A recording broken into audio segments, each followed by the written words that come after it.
Picture this, it's a warm Caribbean night in 1995. A farmer in Puerto Rico walks into his chicken coop and discovers something that will haunt him forever. 8 of his chickens lie dead, their bodies completely drained of blood through 2 perfect puncture wounds in their necks. No signs of struggle. No scattered feathers. Just death, silence, and the lingering feeling that something unnatural had visited his farm. Within months, this scene would repeat across Puerto Rico, then Mexico, then throughout Latin America. Hundreds of animals found dead. Thousands of witnesses claiming to see a creature that shouldn't exist. A monster so terrifying that entire communities would lock their doors at sunset and pray for dawn. They called it El Chupacabra, the goat sucker.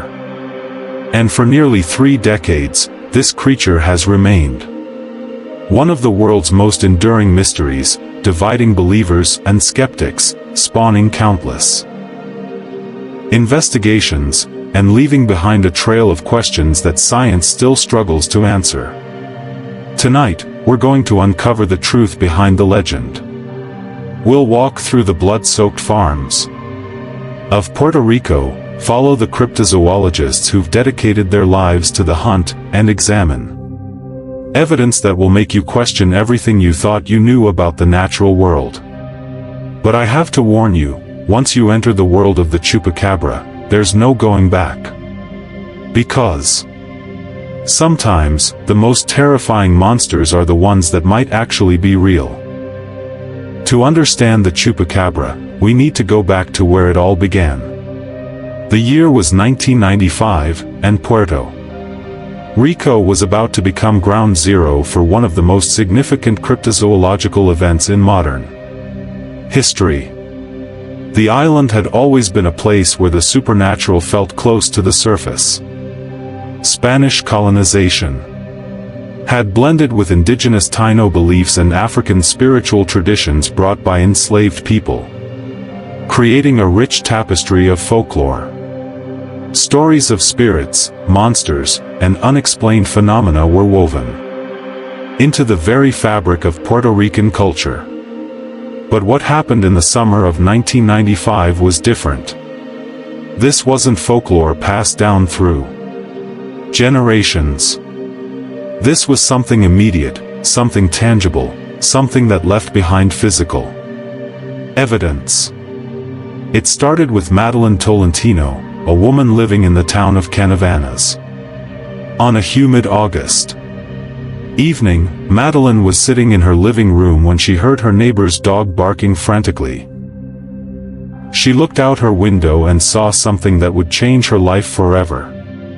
Standing in the street was a creature unlike anything she had ever seen.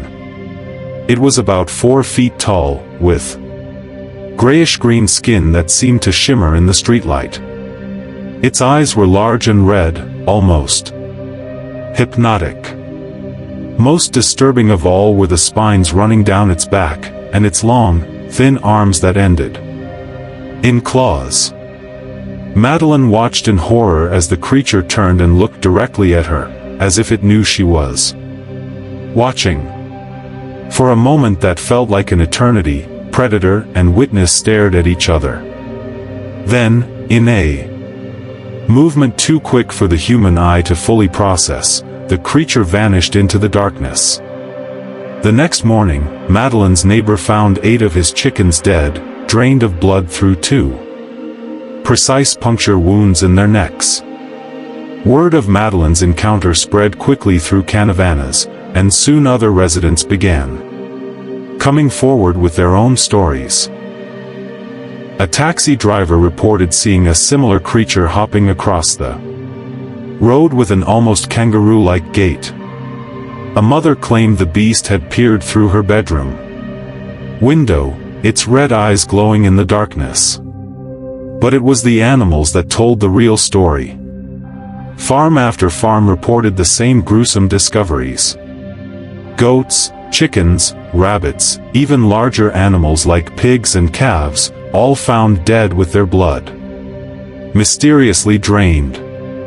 The puncture wounds were always precise, always in pairs, and always accompanied by an eerie lack of defensive wounds or signs of struggle. Local veterinarians were baffled. The blood drainage was too complete, too clean to be the work of any known predator. Wild dogs leave messy kills. Big cats tear and claw. Even vampire bats, which do exist in Puerto Rico, leave ragged wounds and take only small amounts of blood. This was something else entirely. The Puerto Rican media latched onto the story with voracious appetite. Television reporter Silverio Perez coined the term chupacabra during a radio show, combining the Spanish words chupar meaning to suck and cabra meaning goat. The name stuck, and within weeks, it had become a household word across the island. But the chupacabra wasn't content to remain in Puerto Rico. Like a plague spreading across the Caribbean, similar attacks began appearing throughout Latin America.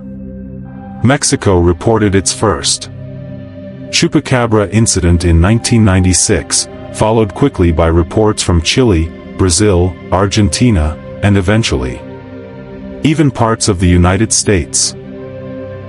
Each region added its own flavor to the legend.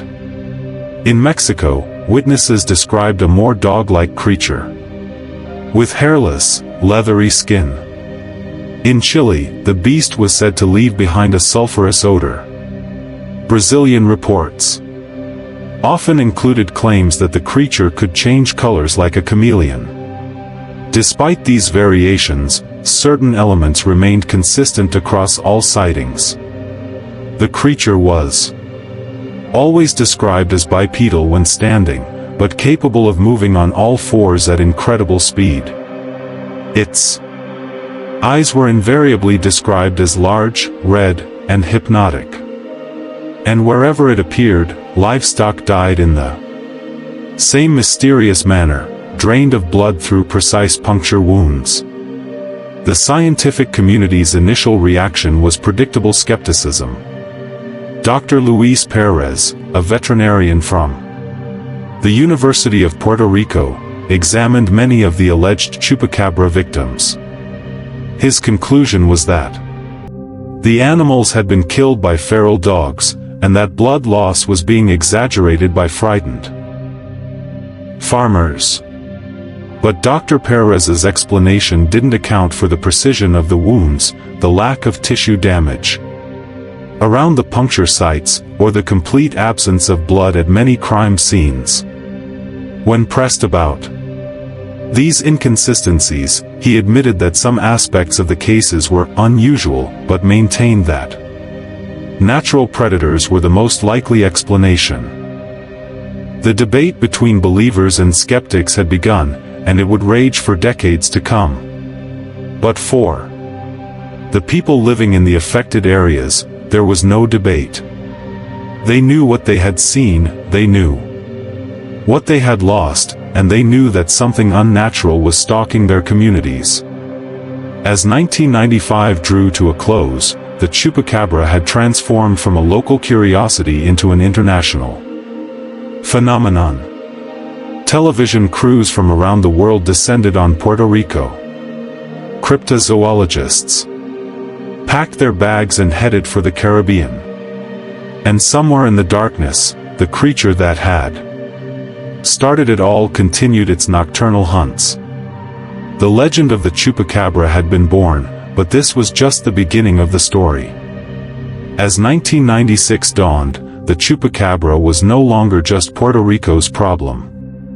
Like wildfire jumping from island to island, reports of the blood-sucking beast began appearing across the Caribbean and into mainland Latin America with alarming frequency.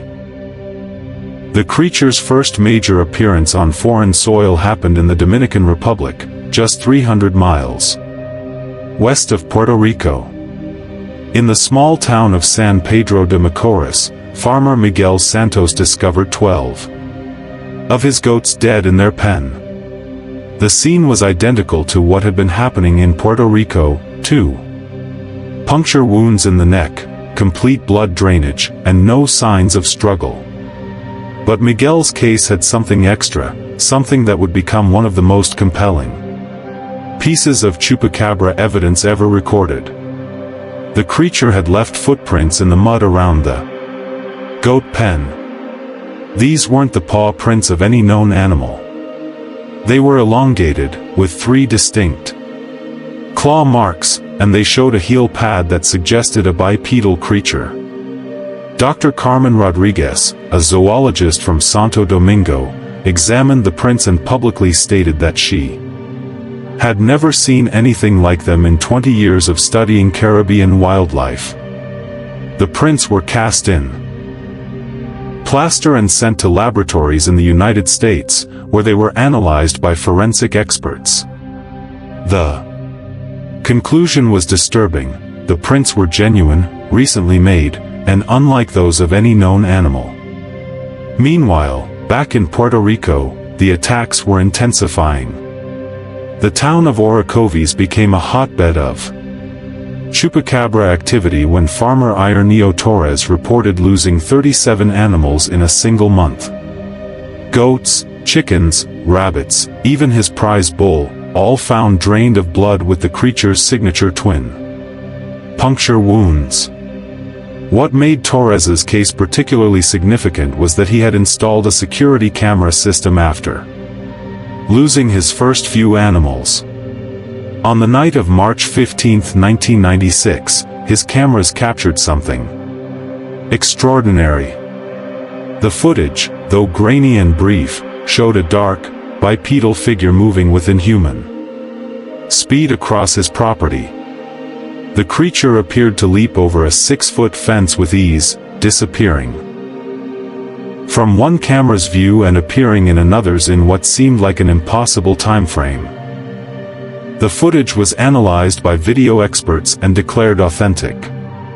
No signs of tampering or special effects were detected. Yet the figure in the video moved in ways that seemed to defy the laws of physics, covering distances that would challenge even the fastest human athletes. As word of Torres's video spread, Puerto Rico found itself invaded by a new type of tourist, the cryptozoologist. These modern monster hunters arrived with sophisticated equipment, determined to capture definitive proof of the chupacabra's existence. Leading the charge was Dr. Peter Burns, a former zoologist turned cryptozoologist who had spent years searching for Bigfoot in the Pacific Northwest. Burns brought thermal imaging cameras, motion sensors, and a team of graduate students to the mountains of Puerto Rico. His mission was simple: find the chupacabra and prove its existence to the world. Burns set up his base camp in the Luculo Mountains, where several sightings had been reported. For 3 weeks, his team combed the rainforest, following up on witness reports and staking out locations where attacks had occurred. Their breakthrough came on April 2, 1996. At 3:17 a.m., Burns's thermal cameras detected a heat signature moving through the forest at an altitude of 2,000 feet. The signature was unlike anything in their database. It showed a bipedal creature roughly 4 feet tall, moving at speeds that seemed impossible for any known animal of that size. It was moving at least 30 miles per hour through dense rainforest, Burns later reported. No human, no known primate, no bird that walks could move like that. The thermal signature was consistent with a warm-blooded creature, but the movement patterns were completely alien. The team tracked the heat signature for nearly 20 minutes before it vanished near a cliff face that dropped into a deep ravine. When they investigated the area at daylight, they found something that sent chills down their spines. Fresh tracks in the mud, identical to those found at attack sites across the island.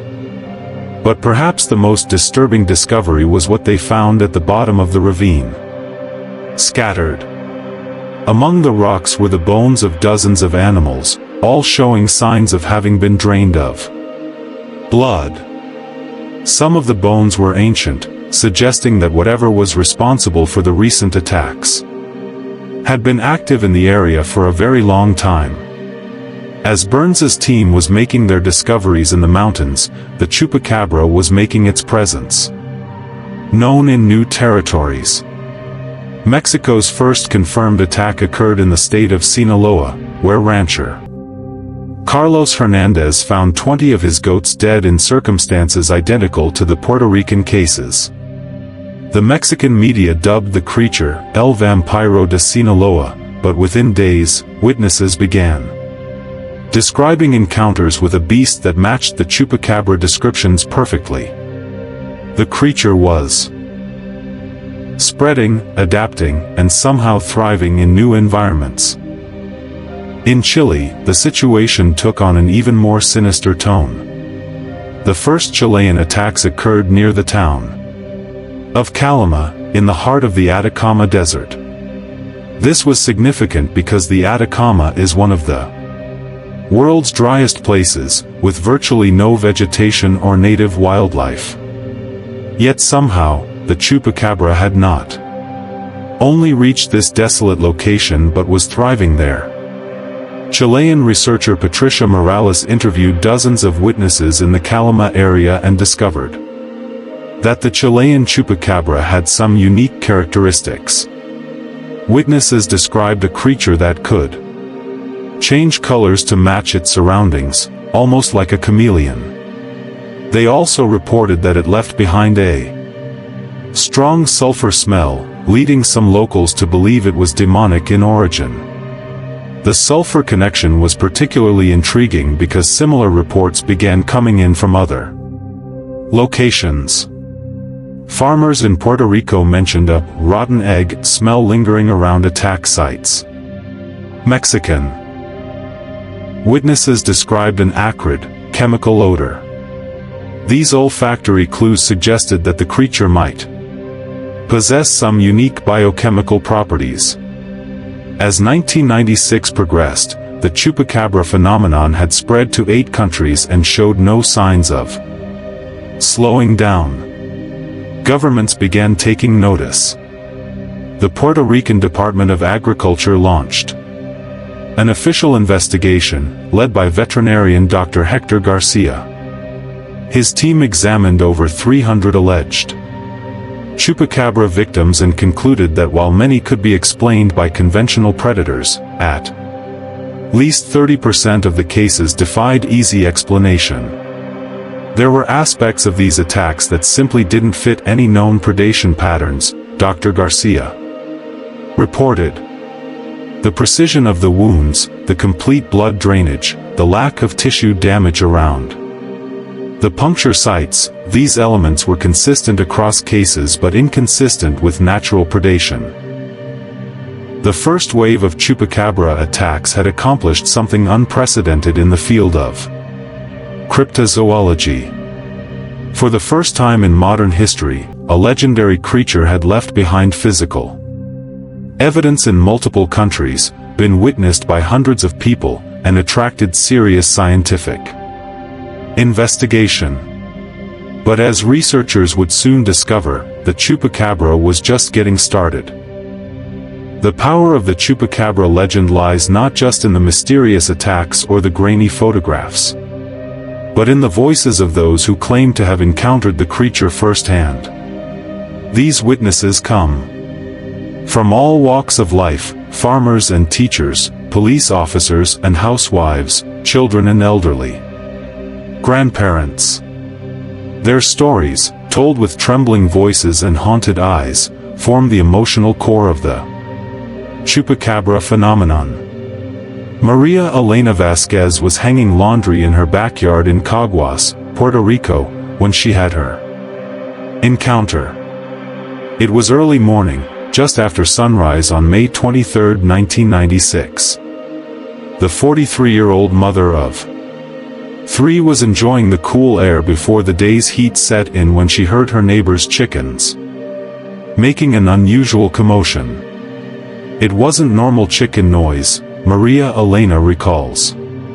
It was panic, pure panic. I had chickens myself, so I knew the difference between normal squawking and the sound of terror. She walked to the fence that separated her property from her neighbor's and peered over. What she saw paralyzed her with fear. A creature unlike anything she had ever imagined was standing in the middle of the chicken coop. It was about the height of a 10-year-old child but built like nothing human. Its skin was grayish-green and seemed to shimmer in the morning light. Large spines ran down its back, and its arms were thin but muscular, ending in claws that gleamed like metal. But it was the eyes that I'll never forget, Maria Elena says, her voice dropping to a whisper even decades later. They were huge, red like blood, and when it looked at me, I felt like it was reading my soul. I couldn't move, couldn't breathe, couldn't even think of running. The creature and the woman stared at each other for what felt like hours but was probably only seconds. Then, without warning, the beast made a sound that Maria Elena describes as being like a hiss and a growl mixed together, before bounding away with movements that seemed to defy gravity. When Maria Elena finally worked up the courage to check on her neighbor's chickens, she found 6 of them dead, each with the telltale twin puncture wounds in the neck. The neighbor, an elderly man named Don Roberto, had been inside making coffee and heard nothing unusual until Maria Elena pounded on his door. Cases like Maria Elena's were multiplying across Latin America, each adding new details to the growing Chupacabra mythos. In Mexico, truck driver Eduardo Ramirez claimed the creature had jumped in front of his 18-wheeler near Guadalajara, forcing him to slam on his brakes. According to Eduardo, the beast stood in his headlights for several seconds, its red eyes reflecting the light like mirrors, before leaping over his cab and disappearing into the night. I've been driving trucks for 22 years, Eduardo says. I've seen deer, bears, even jaguars on the road. This was nothing like any animal I know. It moved wrong, you understand? Like it wasn't really from this world. Perhaps no witness account is more compelling than that of Officer Miguel Santos of the Canavanas Police Department. Officer Santos was responding to a domestic disturbance call on the night of August 14, 1996, when he encountered something that would end his career in law enforcement. I was driving through the countryside around 11 p.m. when my headlights caught movement in the road ahead, Officer Santos recounts. At first, I thought it was a person, maybe someone who had been in an accident. So I slowed down and turned on my spotlight. What Officer Santos saw in that spotlight beam was no accident victim. Standing approximately 50 feet in front of his patrol car was a creature that matched every chupacabra description he had heard on the radio. It was bipedal, about 4 feet tall, with gray-green skin and prominent spines running down its back.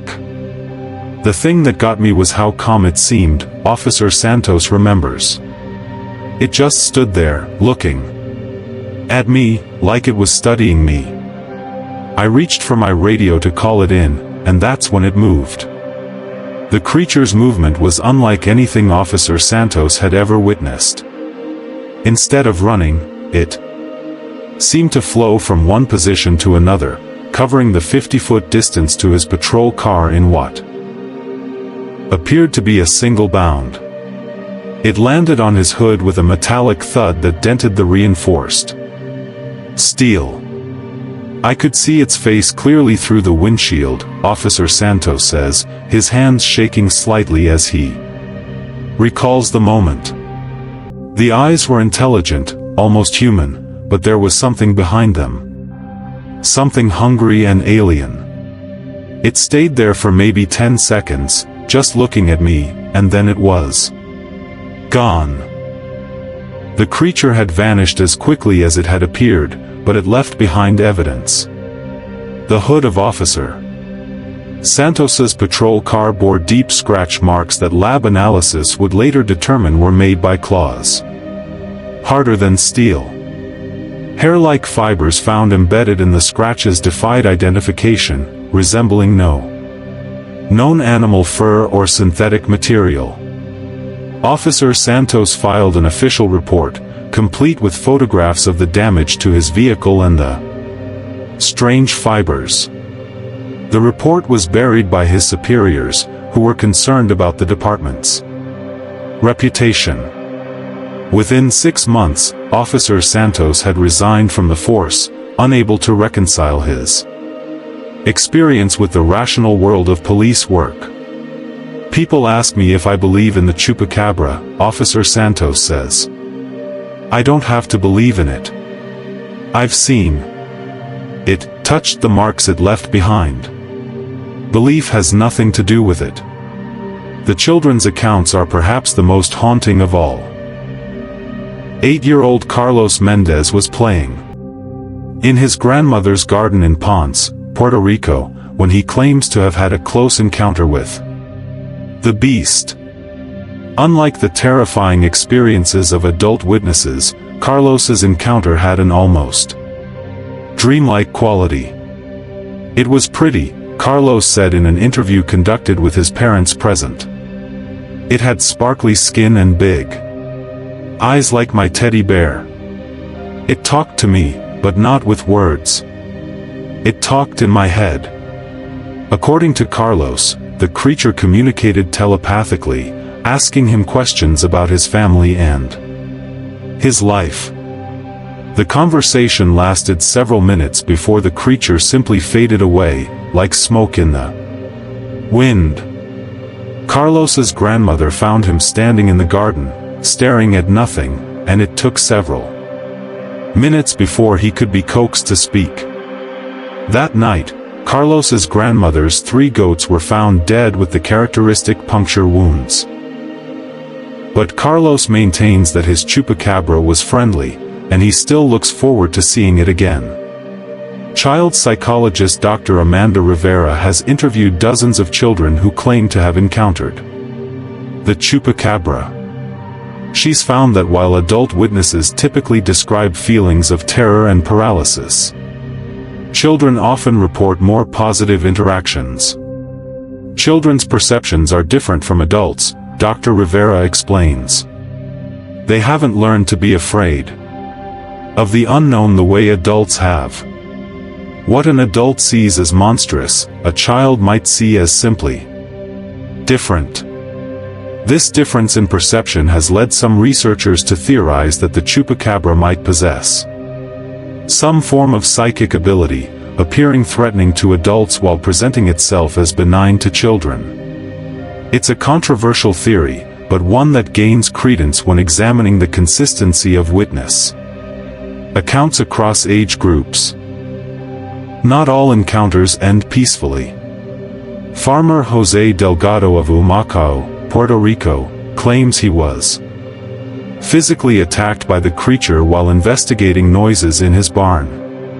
According to Jose, the Chupacabra leaped from the rafters and clawed his back, leaving 4 parallel scratches that required medical attention.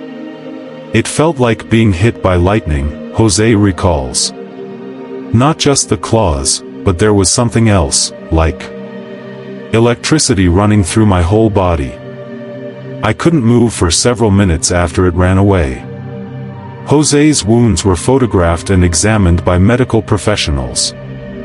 The scratch patterns were consistent with claws, but the wounds showed signs of rapid healing that doctors found unusual. Within a week, The scratches had closed completely, leaving only faint scars. The medical aspects of witness encounters have attracted attention from researchers studying the physiological effects of extreme fear. Dr. Patricia Gomez, a neurologist from San Juan, has examined over 50 people who claim to have encountered the chupacabra. Her findings are disturbing. Many of these witnesses show signs of post-traumatic stress disorder, Dr. Gomez reports. Their brain scans reveal activity patterns consistent with people who have experienced genuine life-threatening situations. Whatever they encountered, their brains processed it as a real and immediate danger. Perhaps most intriguing are the accounts from witnesses who claim to have observed the chupacabra over extended periods. Retired teacher Isabella Cruz says she has been watching the creature visit her property in the mountains of Cayey for over 15 years. It comes every few months, Isabella explains. Always at night, always alone. It drinks from my pond and sometimes just sits on the rocks, looking up at the stars. I think it's lonely.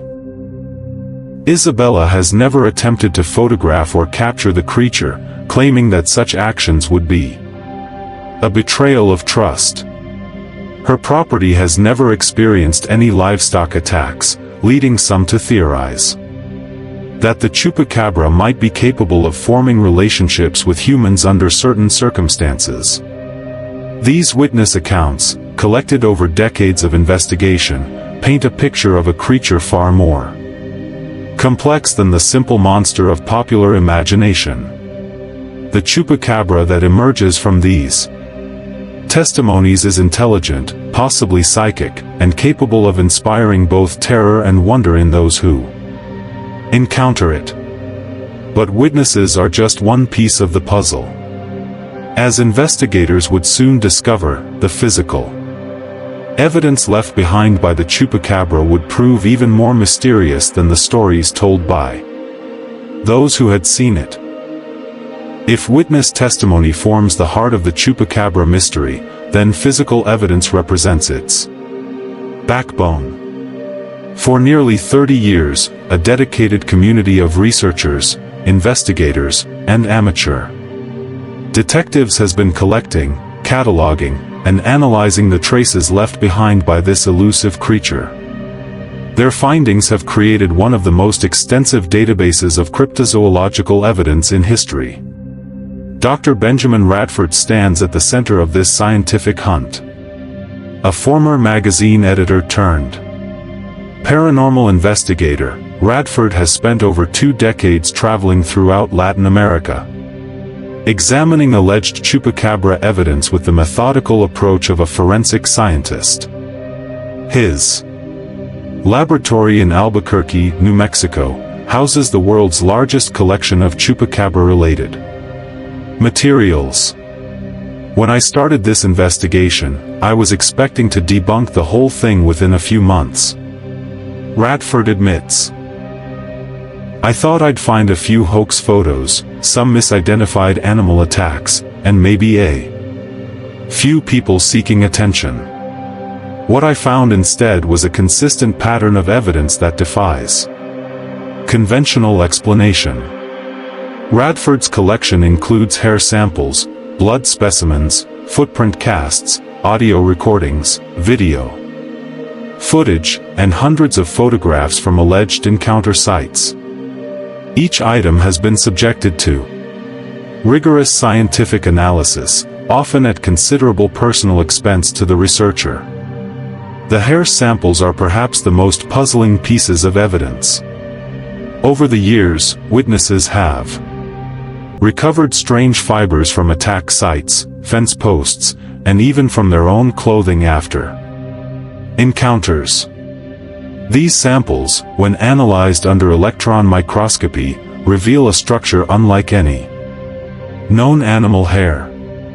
The fibers have a hollow core, similar to polar bear fur, but the outer structure is more like reptilian scales than mammalian hair, explains Dr. Sarah Matthews, a forensic biologist who has analyzed dozens of samples for Radford.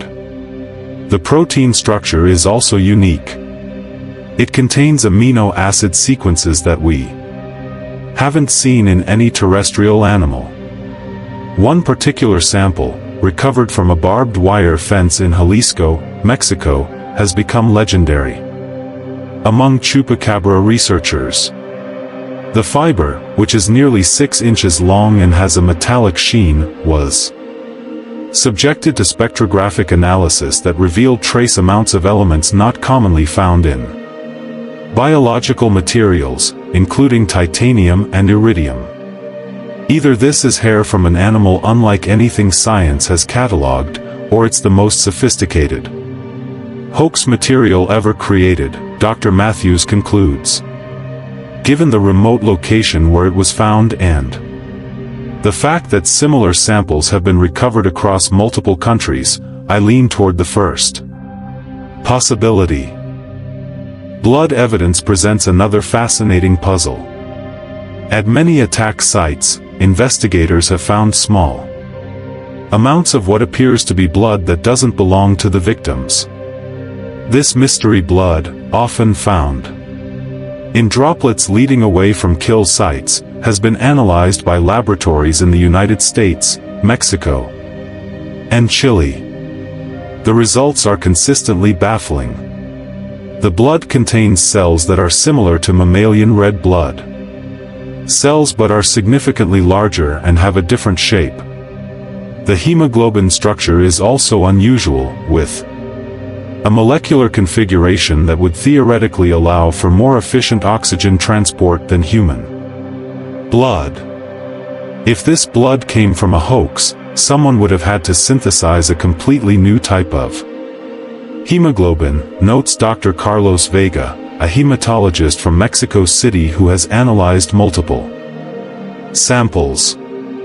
That level of biochemical sophistication is beyond what most laboratories could achieve, let alone some farmer trying to perpetrate a hoax. Footprint evidence has provided some of the most dramatic proof of the chupacabra's existence. Over 200 plaster casts of alleged chupacabra tracks have been collected from sites across Latin America, and while there are variations, certain characteristics remain consistent. The prints typically show 3 forward-facing toes with prominent claws, a heel pad, and occasional thumb-like appendages. The size ranges from 4 to 7 inches in length, and the depth of the impression suggests a creature weighing between 40 and 80 pounds. Perhaps most intriguingly, many of the tracks show evidence of both bipedal and quadrupedal locomotion at the same site. This suggests that the creature is capable of switching between walking upright and moving on all fours, possibly depending on speed requirements or terrain. Dr. Jeffrey Meldrum, a professor of anatomy and anthropology at Idaho State University, has examined several of the highest quality casts. His analysis reveals biomechanical features that don't match any known animal. The toe arrangement and claw placement suggest a predator designed for grasping and tearing, but the heel structure indicates bipedal capability, Dr. Meldrum explains. It's as if someone took the best features of several different predator species and combined them into a single creature. From an evolutionary standpoint, it's highly improbable, but the physical evidence is undeniable. Audio evidence adds another layer to the mystery. Over 50 recordings of alleged chupacabra vocalizations have been collected, ranging from low growls to high-pitched screams. Acoustic analysis reveals that many of these sounds fall outside the vocal range of known animals in the regions where they were recorded. One recording, made by farmer Antonio Silva in Puebla, Mexico, captures a 20-second vocalization that acoustic specialists describe as impossible. The sound begins as a low rumble similar to a large Cats growl but transitions into a high-frequency whine that reaches nearly 25,000 Hz, well beyond the range of human hearing. No known animal can produce this range of vocalizations, states Dr. Lisa Chen, an acoustic biologist from UCLA who analyzed the Silva recording. The vocal apparatus required would need characteristics of both large and small animals, as well as some mechanism for producing ultrasonic frequencies. It's acoustically fascinating and biologically inexplicable. Video evidence, while often grainy and inconclusive, has provided some compelling documentation. The most famous footage remains the Terrorize security camera recording from Puerto Rico, but dozens of other videos have been collected over the years. In 2003, a motion-activated camera system set up by researcher David Morales captured 47 seconds of footage showing a dark, bipedal figure moving through a forest in Honduras. The creature appears to be approximately 4 feet tall and moves with a peculiar hopping gait that covers remarkable distances with each bound. Computer analysis of the footage reveals that the creature's movement is consistent with a being possessing significantly more muscle power in its legs than any known primate. The stride length and airtime between hops suggest leg strength that would be remarkable even in animals specifically adapted for jumping. If this is a hoax, it's an extremely sophisticated one, notes video analyst Robert Kingston, who has examined the footage frame by frame. The movement patterns are consistent throughout the recording. The lighting effects are natural, and there are no signs of digital manipulation. Either someone created an incredibly convincing creature costume and trained an athlete to move in a completely unnatural way, or we're looking at genuine footage of an unknown animal. Perhaps the most controversial evidence comes from electromagnetic readings taken at encounter sites. Several researchers have noticed that locations where chupacabra attacks have occurred often show unusual electromagnetic signatures that persist for weeks or even months after the incidents. Dr. Angela Reyes, a physicist from the University of Costa Rica, has been studying this phenomenon for over a decade. Using sensitive magnetometers and electromagnetic field detectors, she has documented anomalous readings at over 30 attack sites across Central America. The electromagnetic disturbances are subtle but consistent, Dr. Reyes explains. It's as if the creature generates some form of bioelectric field that temporarily alters the electromagnetic properties of its environment. We see similar effects around some deep-sea creatures that use electrical fields for hunting, but nothing this persistent or widespread. The biological evidence extends beyond hair and blood to include tissue samples and what researchers euphemistically call biological deposits. Several farmers have reported finding unusual organic material at attack sites, including what appears to be digestive waste that contains partially dissolved bone fragments and other materials. Analysis of these samples reveals digestive enzymes that are far more powerful than those found in any known predator. The enzyme composition suggests a creature capable of dissolving bone and extracting nutrients from materials that would be indigestible to most animals. The digestive chemistry we're seeing would allow for nearly 100% utilization of prey, explains biochemist Dr. Maria Santos, who has analyzed multiple samples. It's an incredibly efficient system that would be perfect for a predator that feeds infrequently but needs to extract maximum nutrition from each kill. Not all evidence supports the existence of an unknown creature. Dr. Radford's investigation has also uncovered numerous hoaxes, misidentifications, and cases of conventional predation that were mistakenly attributed to the chupacabra. I estimate that roughly 70% of alleged chupacabra cases can be explained by conventional means. Radford states, feral dogs, jaguars, even large birds of prey can cause injuries that superficially resemble chupacabra attacks. The real mystery lies in that remaining 30% of cases that resist conventional explanation.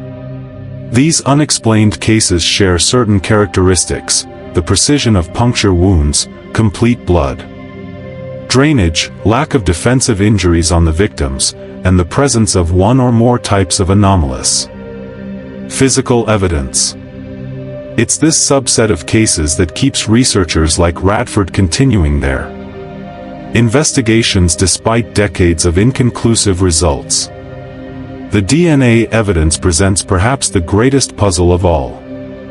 Multiple laboratories have attempted to extract usable genetic material from hair, blood, and tissue samples attributed to the chupacabra.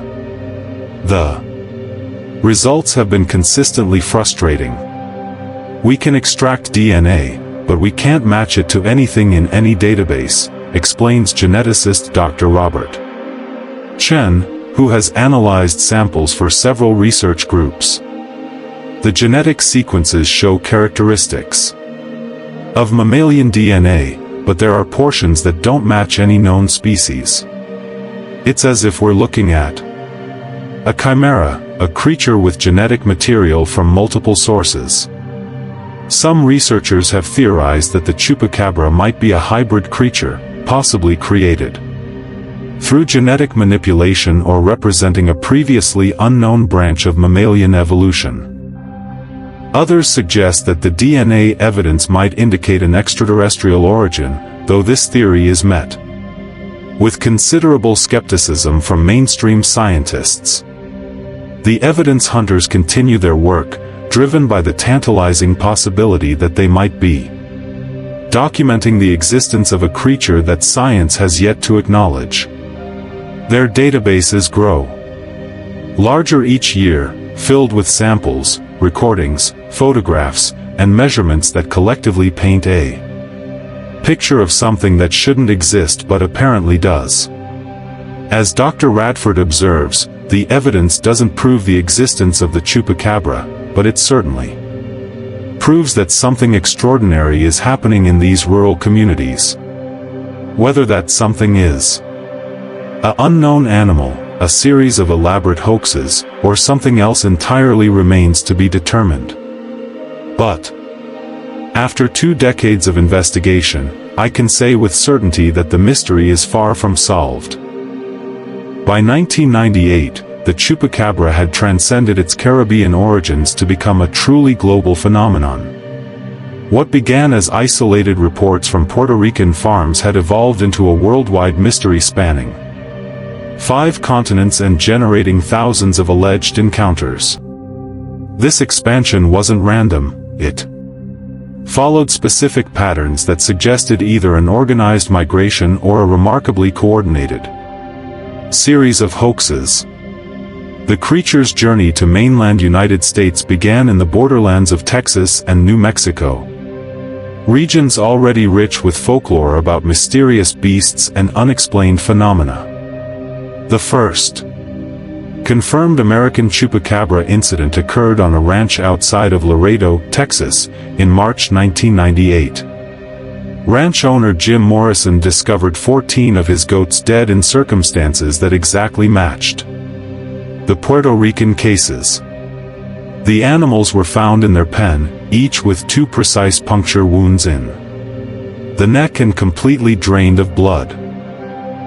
What made Morrison's case particularly significant was his background as a former police detective.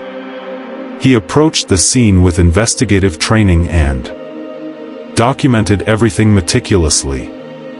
I've worked homicide scenes that were less methodical than what I saw in my goat pen, Morrison recalls.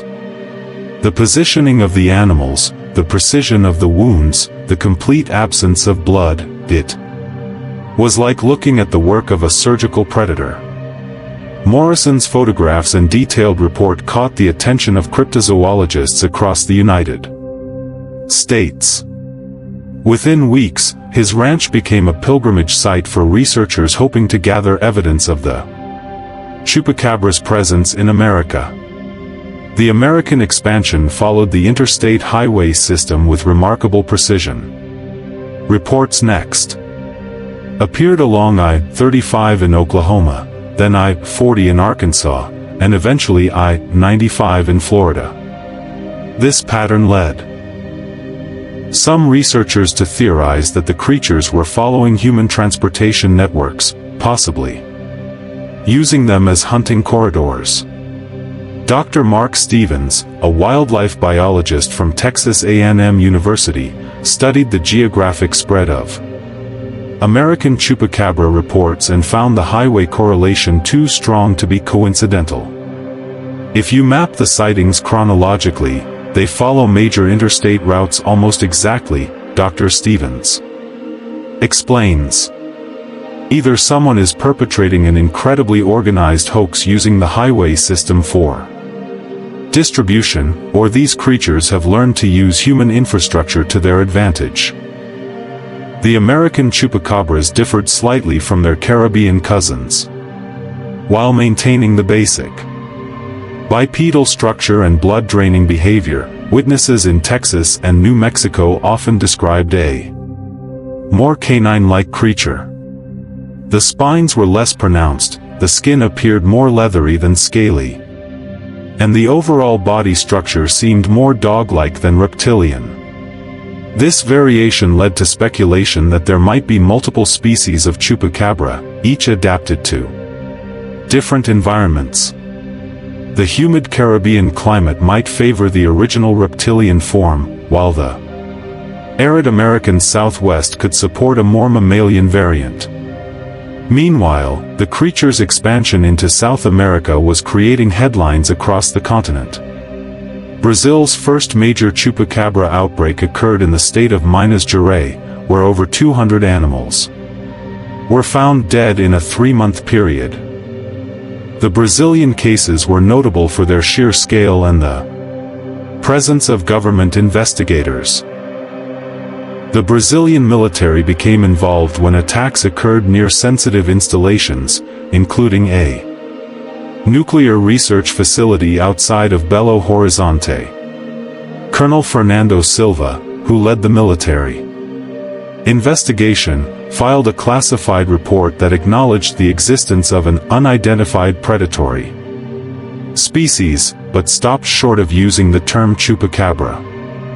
"We documented evidence of a predator unlike any known species in our region," Colonel Silva stated in a rare public comment.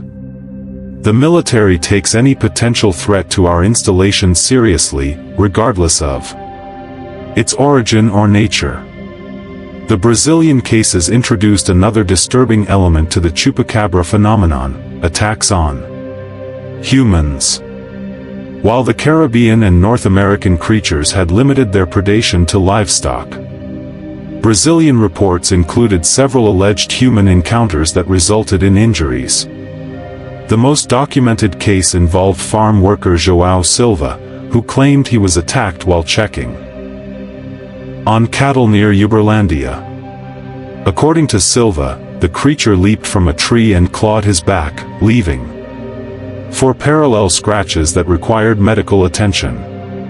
The wounds showed the same rapid healing properties noted in other human encounters, closing completely within days.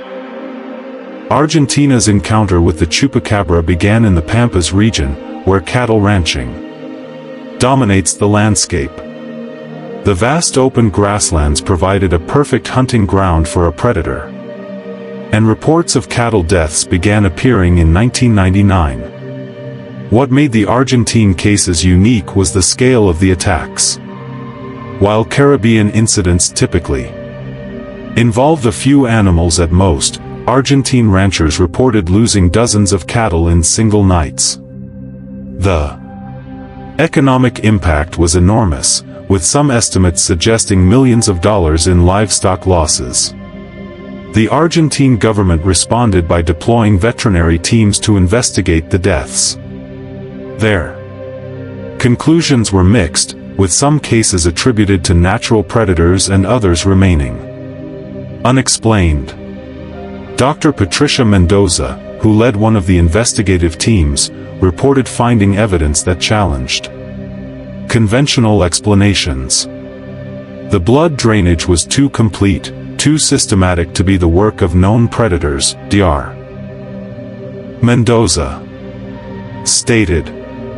We found puncture wounds that penetrated directly into major blood vessels, suggesting either incredible precision or some form of anatomical knowledge on the part of the predator. Chile's mountainous terrain presented unique challenges for chupacabra researchers.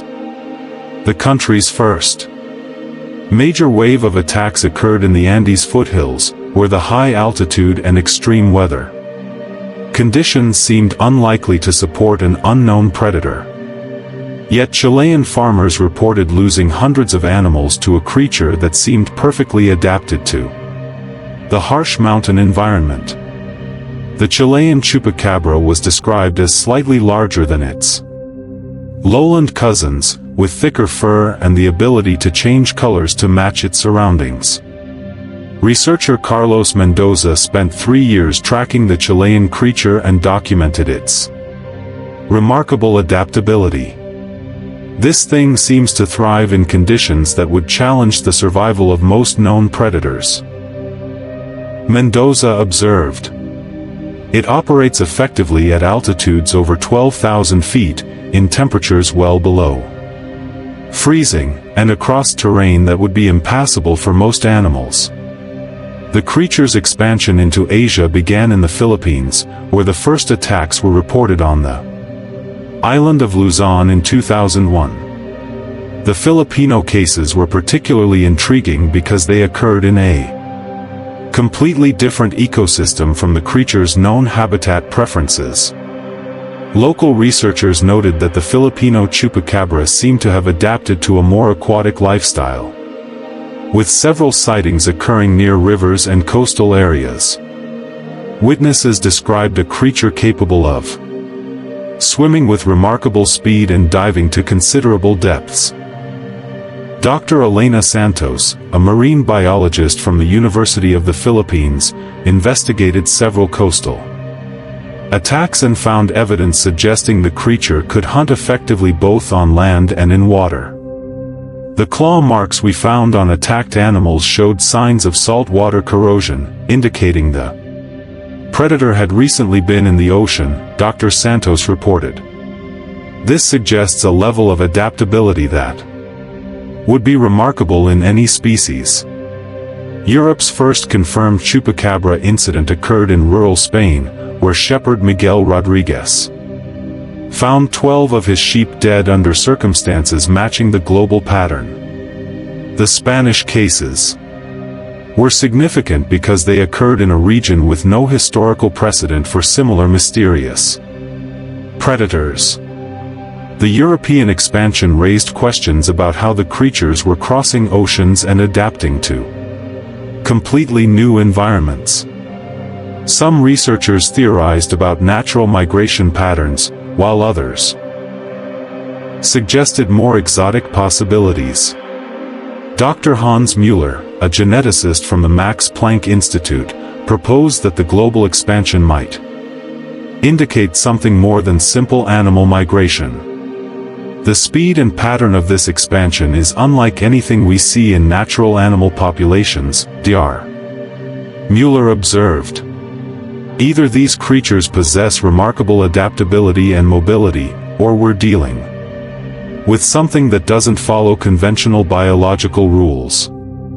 By 2005, confirmed chupacabra incidents had been reported on every continent except Antarctica. The global database included over 10,000 alleged encounters, thousands of photographs and videos, and physical evidence from dozens of countries. The international nature of the phenomenon attracted attention from multinational organizations. The United Nations Environmental Program established a working group to study the reports, though their findings remained classified. Dr. James Patterson, who served on the UN Working Group, provided limited insight into their conclusions. We examined evidence from 47 countries and found patterns that couldn't be explained by conventional means, Dr. Patterson stated. While we couldn't definitively prove the existence of an unknown species, we couldn't rule it out either. The consistency of reports across vastly different cultures and environments suggests something significant is occurring. The global expansion also sparked the first International Chupacabra Conference, held in Mexico City in 2006. Researchers from 32 countries gathered to share evidence and coordinate their investigations. The conference established standardized protocols for documenting encounters, collecting physical evidence, and sharing data across international boundaries. It marked the transformation of Chupacabra research from isolated local investigations to a coordinated global effort. Dr. Rosa Martinez, who organized the conference, reflected on the significance of the gathering. For the first time, we had researchers from every major Chupacabra region sharing their findings. Directly, Dr. Martinez explained. The patterns that emerged from this collaboration were striking. Despite vast differences in geography, culture, and local ecosystems, the basic characteristics of the encounters remained remarkably consistent. The global expansion of the Chupacabra phenomenon had created something unprecedented in the field of cryptozoology, a worldwide mystery with consistent physical evidence and thousands of credible witnesses. Whether this represented the documentation of a new species, an elaborate international hoax, or something else entirely remained to be determined. What was certain was that the Chupacabra had evolved from a local Puerto Rican legend into a global phenomenon that challenged our understanding of the natural world and forced scientists to confront the possibility that there might still be unknown predators sharing our planet. After 3 decades of investigations, sightings, and evidence collection, the scientific community remains deeply divided about the nature of the Chupacabra phenomenon. The creature that emerged from the farms of Puerto Rico has spawned dozens of theories, ranging from the mundane to the fantastical, each attempting to explain the growing body of evidence in their own way. The most conventional explanation comes from mainstream zoology, championed by researchers like Dr. Loren Coleman of the International Cryptozoology Museum. Coleman's theory suggests that the Chupacabra is simply a case of mistaken identity, with various known predators being misidentified by frightened witnesses. When people are scared and see something unexpected in poor lighting conditions, their minds can transform ordinary animals into monsters, Dr. Coleman explains. A mangy dog, a large monkey, even a bear can look terrifying and alien under the right circumstances. Coleman points to several cases where alleged Chupacabra carcasses were recovered and later identified as known animals suffering from mange, a skin condition that can make familiar creatures look bizarre and otherworldly. He argues that the blood-draining aspect of attacks is often exaggerated by witnesses, and that most livestock deaths can be attributed to conventional predators. However, the misidentification theory struggles to explain the consistency of witness descriptions across different countries and cultures, the precision of puncture wounds documented by veterinarians, and the complete blood drainage found at many attack sites. A more sophisticated biological theory has been proposed by Dr. Carl Schucker, a British zoologist and cryptozoology expert. Schucker suggests that the Chupacabra might be a previously unknown species of predator, possibly a surviving member of an ancient lineage thought to be extinct. The fossil record is incomplete, and new species are discovered regularly, Dr. Schucker notes. It's entirely possible that a small population of an unknown predator has survived in remote areas of the Caribbean and Central America. Schucker's theory gains support from the fact that Puerto Rico and other Caribbean islands have been relatively isolated throughout geological history, potentially allowing unique species to evolve in isolation. The theory also explains the creature's apparent intelligence and adaptability as traits that would be necessary for a rare species to survive in changing environments. The extinction survivor theory faces challenges from the chupacabra's apparent rapid global expansion and its ability to thrive in vastly different ecosystems. Critics argue that a naturally occurring species couldn't adapt so quickly to environments ranging from tropical rainforests to Arctic conditions. Perhaps the most controversial biological theory comes from geneticist Dr. Elena Rodriguez, who proposes that the chupacabra might be a hybrid creature created through genetic manipulation. The DNA evidence we've analyzed shows characteristics of multiple species, Dr. Rodriguez explains. It's as if someone took genetic material from various predators and combined them to create an optimal hunting machine. Rodriguez's theory suggests that the chupacabra could be the result of either natural hybridization between related species or artificial genetic engineering by unknown parties. The hybrid theory would explain the creature's remarkable adaptability and the variations in appearance reported from different regions. The genetic manipulation angle has attracted attention from conspiracy theorists who suggest that government or military organizations might be responsible for creating the chupacabra as part of biological weapons research. While there's no credible evidence supporting this claim, the theory persists among certain segments of the research community. Moving beyond conventional biology, some researchers have proposed more exotic explanations for the chupacabra phenomenon. Dr. Roberto Fuentes, a theoretical physicist from Mexico City, suggests that the creatures might be interdimensional beings capable of moving between parallel realities. The way these creatures appear and disappear, their apparent ability to defy physics, and the electromagnetic anomalies associated with encounters all suggest something beyond our normal understanding of biology, Dr. Fuentes argues. The interdimensional theory would explain how chupacabras can appear simultaneously in widely separated locations, why they leave minimal traces despite intensive searches, and how they seem to possess abilities that violate known physical laws. Critics of the interdimensional theory point out that it requires accepting concepts that have no scientific basis and that extraordinary claims require extraordinary evidence. The theory remains popular among fringe researchers but has found little acceptance in mainstream scientific circles. The extraterrestrial hypothesis represents perhaps the most sensational explanation for the chupacabra mystery.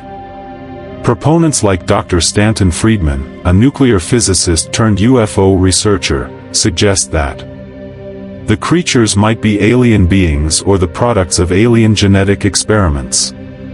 The timing of the first chupacabra appearances coincides with increased UFO activity in the Caribbean region, Dr. Friedman notes. There are also reports of unusual lights in the sky preceding many attacks. The alien theory attempts to explain the chupacabra's advanced abilities, its apparent intelligence, and its global distribution as evidence of extraterrestrial origin or intervention. Some versions of the theory suggest that the creatures are escaped specimens from alien research programs, while others propose that they are alien scouts studying Earth's ecosystem. The extraterrestrial hypothesis faces the same evidentiary challenges as other exotic theories.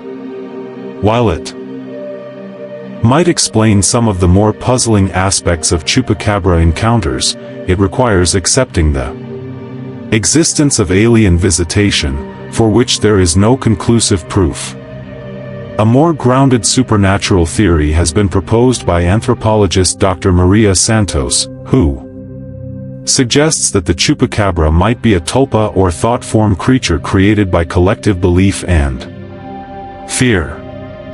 In many cultures, sustained belief in a particular entity can give that entity a form of reality, Dr. Santos explains. The intense fear and belief surrounding the Chupacabra in Latin American communities might have literally brought the creature into existence through psychic energy. The tulpa theory draws on concepts from Tibetan Buddhism and Western occultism, suggesting that sufficiently strong collective belief can manifest physical beings. This would explain why the Chupacabra appeared suddenly in modern times and why its characteristics seem to match cultural fears and expectations so closely. While intriguing from an anthropological perspective, the tulpa theory faces significant challenges in explaining the physical evidence associated with Chupacabra encounters. Hair samples, blood specimens, and footprints would seem to require a more tangible explanation than collective belief. The hoax theory, while unpopular among true believers, has gained support from skeptical researchers, like Joe Nickell of the Committee for Skeptical Inquiry. Nickell argues that the entire Chupacabra phenomenon is the result of a combination of hoaxes, misidentifications, and mass hysteria. When you examine each piece of evidence individually, alternative explanations emerge, Nickell contends. The photographs can be faked, the physical evidence can be planted, and witness accounts can be influenced by suggestion and media coverage. Nickell points to several documented hoaxes, including fake photographs and planted evidence, as proof that the entire phenomenon might be artificially created. He suggests that the global spread of Chupacabra reports is facilitated by media coverage that provides templates for hoaxers and influences. Witness expectations. The comprehensive hoax theory faces challenges in explaining the consistency of reports across cultures that had no prior knowledge of the Chupacabra legend and the sophisticated nature of some physical evidence that would require considerable resources to fake. A psychological explanation has been offered by Dr. Patricia Johnson, a professor of psychology specializing in mass hysteria phenomena. Johnson suggests that the Chupacabra represents a cultural expression of modern anxieties about environmental destruction, genetic modification, and loss of traditional ways of life. The Chupacabra embodies many contemporary fears, Dr. Johnson observes. It's a predator that threatens livestock, representing economic insecurity. It's unnatural and possibly artificial, reflecting anxieties about genetic engineering. And it appears suddenly in traditional rural communities, symbolizing the invasion of modernity. According to Johnson's theory, the Chupacabra serves as a modern folklore mechanism for processing collective anxieties. The creature's characteristics and behaviors reflect the specific fears of communities experiencing rapid social and economic change. The psychological theory provides insight into why the Chupacabra legend has persisted and spread, but it doesn't adequately address the physical evidence that researchers have documented over the years.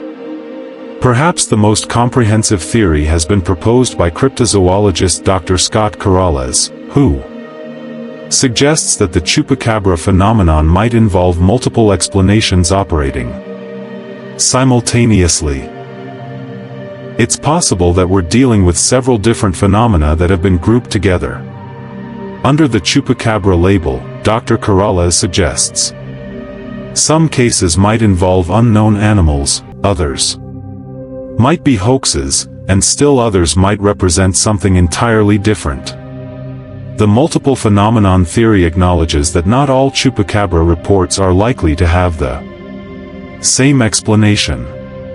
It allows for the possibility that while many cases can be attributed to conventional causes, a small percentage might represent genuine encounters with something unknown. This approach has gained support among researchers who have found that different cases show varying degrees of credibility and different types of evidence. By acknowledging that the Chupacabra phenomenon might be multifaceted, investigators can focus on the most promising cases while acknowledging the complexity of the overall mystery. The theological implications of the Chupacabra have also been explored by religious scholars. Some Christian theologians have suggested that the creature represents a demonic entity, pointing to its association with blood, its apparent supernatural abilities, and the fear it generates in communities. The characteristics attributed to the Chupacabra align closely with traditional descriptions of demonic entities, notes Dr. Michael Harrison, a professor of comparative religion. The blood drinking, the supernatural speed and strength, and the psychological impact on witnesses all have precedence in religious literature. The demonic theory resonates strongly in many Latin American communities where Catholic and indigenous spiritual traditions include beliefs about evil entities that prey on both animals and humans. However, the theory struggles to explain the physical evidence associated with encounters, as traditional demonic entities are typically considered spiritual rather than physical beings. As research continues, new theories continue to emerge. Some researchers have proposed that the Chupacabra might be a time traveler from the future, a surviving dinosaur, or even a manifestation of Earth's own consciousness responding to environmental threats. Each theory brings its own set of assumptions and explanatory challenges. The conventional biological explanations struggle with the creature's apparent abilities and global distribution. The exotic theories explain the unusual characteristics but require accepting concepts that lack scientific validation. The diversity of theories reflects both the richness of the evidence and the fundamental mystery that continues to surround the Chupacabra phenomenon. After 30 years of investigation, researchers are no closer to a consensus about the creature's true nature. Dr. Benjamin Radford, who has investigated the phenomenon longer than most, offers a pragmatic perspective on the theoretical landscape. The Chupacabra has taught us that the line between reality and legend is more complex than we might assume. Dr. Radford reflects. Whether the creature exists as a biological entity, a psychological phenomenon, or something else entirely, it has had a real impact on thousands of people's lives. Perhaps the most important question isn't what the Chupacabra is, but what it represents about our relationship with the unknown. The theoretical debates continue, fueled by new evidence and fresh perspectives from researchers around the world. Each theory offers a piece of the puzzle, but none provides a complete picture that satisfies all the evidence or answers all the questions raised by 3 decades of Chupacabra encounters. Every extraordinary claim needs extraordinary scrutiny, and the Chupacabra phenomenon has attracted some of the world's most dedicated skeptics. These researchers approach the mystery with the methodical precision of forensic investigators, examining each piece of evidence with the goal of finding conventional explanations for seemingly supernatural events. Dr. Joan Nichol of the Committee for Skeptical Inquiry stands as perhaps the most persistent critic of Chupacabra claims. For over 20 years, Nickel has traveled to alleged encounter sites, interviewed witnesses, and analyzed physical evidence with the determined skepticism of a detective investigating a complex fraud. The Chupacabra represents a perfect case study in how folklore spreads in the modern age, Nickel explains during an interview in his Buffalo office, surrounded by files containing thousands of pages of Chupacabra-related documents. What we're seeing is the birth of a contemporary legend, aided by mass media and fueled by a combination of misidentification, hoaxing, and cultural transmission. Nickel's investigations have uncovered numerous instances of confirmed hoaxes and misidentifications. In 2004, he traveled to Texas to examine what ranchers claimed was a chupacabra carcass.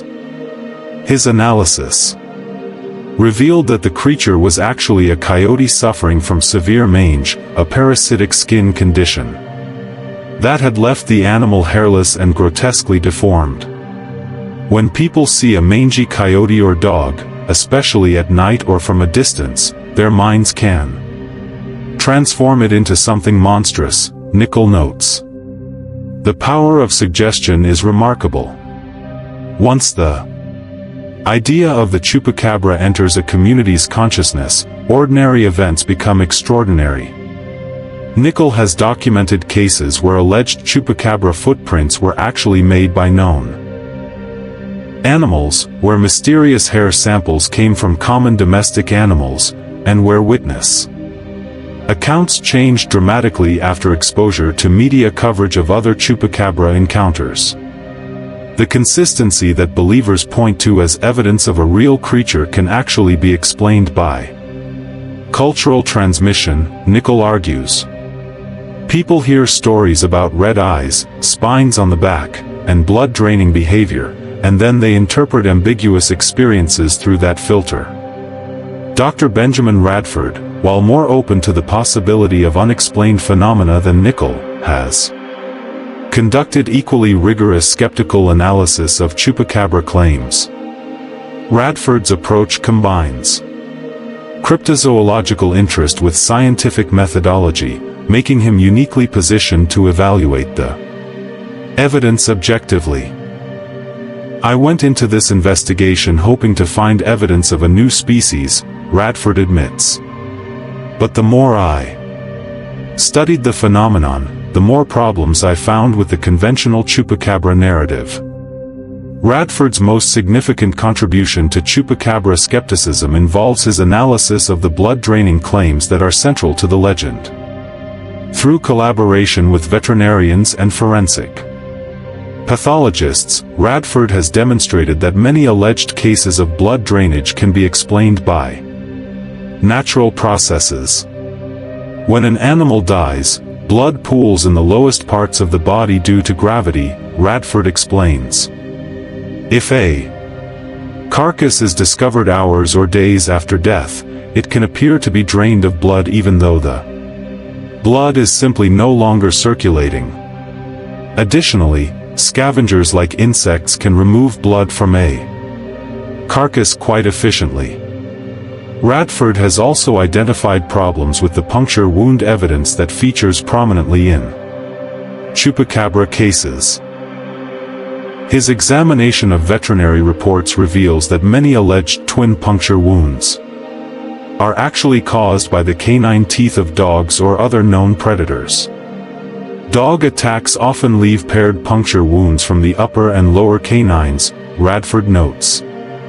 When these wounds are examined by untrained observers, especially in the context of Chupacabra hysteria, they can be misinterpreted as evidence of something supernatural. The skeptical analysis extends to photographic evidence, which forms a significant portion of the Chupacabra documentation. Digital imaging expert Dr. Paula Fleming has analyzed hundreds of alleged Chupacabra photographs and found that the vast majority can be explained through conventional means. Digital photography has made it easier than ever to create convincing hoax images, Dr. Fleming explains. But it has also made it easier to detect manipulation.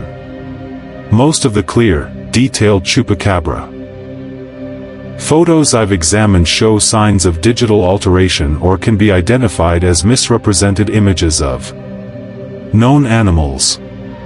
Fleming points to several famous chupacabra photographs that have been definitively exposed as hoaxes, including images that were actually photographs of movie props, taxidermy specimens, or digitally manipulated pictures of ordinary animals. The video evidence has undergone similar scrutiny. Video analyst Robert Kingston, who has examined dozens of alleged chupacabra recordings, finds that most can be explained by conventional means.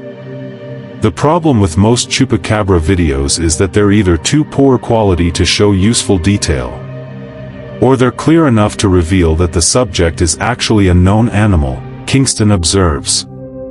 The truly ambiguous videos, where you can't definitively identify the subject, are often the ones that get the most attention, but ambiguity isn't evidence. Kingston has identified several techniques commonly used to create hoax chupacabra videos, including the use of prosthetic creatures, trained animals in costumes, and digital effects. He notes that the proliferation of affordable video editing software has made it increasingly easy for hoaxers to create convincing fake footage. The psychological aspects of the chupacabra phenomenon have attracted attention from researchers studying mass hysteria and social contagion. Dr. Sarah Mitchell, a social psychologist who specializes in collective behavior, has studied how chupacabra beliefs spread through communities. The chupacabra represents a fascinating example of how legends can take on a life of their own in connected societies, Dr. Mitchell explains. Once the initial story spread through media coverage, they created a template that influenced how people interpreted ambiguous experiences. Mitchell's research has documented cases where entire communities became convinced of chupacabra presence based on relatively minor incidents that were reinterpreted through the lens of existing beliefs.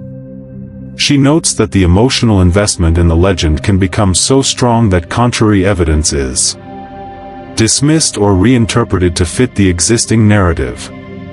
When people have significant emotional investment in a belief, they often become remarkably creative in explaining away contradictory evidence, Mitchell observes. This isn't necessarily conscious deception. It's more like a cognitive bias that protects cherished beliefs from disconfirmation. The economic motivations behind some chupacabra claims have been examined by investigative journalist Maria Rodriguez, who has documented several cases where alleged encounters were used to generate publicity or financial gain. In some communities, chupacabra sightings have become a form of ecotourism, Rodriguez explains. Ranch owners charge visitors to see attack sites, guides offer chupacabra tours, and local businesses sell chupacabra-themed merchandise. There's a clear financial incentive to perpetuate the legend. Rodriguez has uncovered cases where alleged attack sites were staged using animal carcasses obtained from other sources, where witness accounts were embellished to attract media attention, and where physical evidence was planted to support claims of chupacabra activity. However, skeptical researchers acknowledge that financial motivations don't explain all cases, particularly those from remote areas where tourism is unlikely and where witnesses have nothing obvious to gain from reporting encounters. The cultural dimensions of chupacabra skepticism have been explored by anthropologist Dr. Carlos Mendoza, who studies how supernatural beliefs function in traditional societies. Mendoza suggests that the chupacabra fills a specific cultural niche that makes it resistant to skeptical analysis. In many Latin American communities, the boundary between natural and supernatural is more fluid than In Western scientific culture, Mendoza explains, the chupacabra exists in a space where empirical evidence and spiritual belief intersect, making it difficult to evaluate using purely scientific criteria. Mendoza notes that attempts to debunk chupacabra beliefs are sometimes seen as cultural imperialism, particularly when they come from outside researchers who don't understand local traditions and worldviews. The most persistent challenge for chupacabra skeptics involves explaining the small percentage of cases that resist conventional analysis. Even the most dedicated debunkers acknowledge that some incidents contain elements that are difficult to explain through known means. Dr. Nickel admits that roughly 5 to 10% of the cases he has investigated contain anomalies that he cannot definitively explain. However, he argues that unexplained elements don't necessarily indicate supernatural causes. The fact that we can't explain everything doesn't mean we should assume extraordinary explanations. Nickel states, there are many natural phenomena that science doesn't yet understand, and there are always human factors like witness reliability, evidence contamination, and incomplete information that can create apparent mysteries. The DNA evidence that has been central to some chupacabra claims has undergone particular scrutiny from skeptical researchers. Dr. Robert Chen, a forensic geneticist, has analyzed multiple samples attributed to the chupacabra and found that most can be traced to known animal sources. When we get clean, uncontaminated samples, they almost invariably turn out to be from dogs, coyotes, or other known species, Dr. Chen explains. The supposedly mysterious DNA results usually occur when samples are degraded, contaminated, or too small to provide reliable results. Chen notes that the techniques used to collect and preserve samples in many chupacabra cases don't meet forensic standards, making it difficult to draw reliable conclusions from the genetic analysis. The electromagnetic anomaly claims have been examined by physicist Dr. Angela Reyes, who has studied the alleged electromagnetic disturbances associated with chupacabra encounters. Her analysis suggests that most reported anomalies can be explained by conventional sources. Electromagnetic disturbances are common in rural areas due to power lines, radio towers, geological factors, and even weather conditions, Dr. Reyes explains. When people are looking for anomalies in the context of a chupacabra investigation, they often interpret normal variations as significant. Reyes has documented cases where alleged electromagnetic anomalies were actually caused by nearby cell phone towers, underground mineral deposits, or temporary atmospheric conditions. Despite their skeptical stance, many researchers acknowledge that the chupacabra phenomenon has value beyond its truth claims. The legend has become a significant cultural force that reflects real concerns about environmental change, economic insecurity, and cultural identity. Even if the chupacabra doesn't exist as a biological entity, it exists as a powerful cultural symbol, observes Dr. Mitchell. The legend tells us something important about how communities process fear, uncertainty, and change. The ongoing debate between believers and skeptics has pushed both sides to develop more sophisticated methods for evaluating evidence.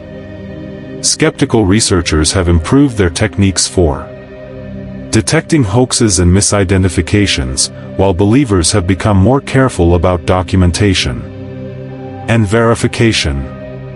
Dr. Radford, who occupies a middle ground between belief and skepticism, suggests that the chupacabra phenomenon demonstrates the importance of maintaining scientific rigor while remaining open to unexpected possibilities.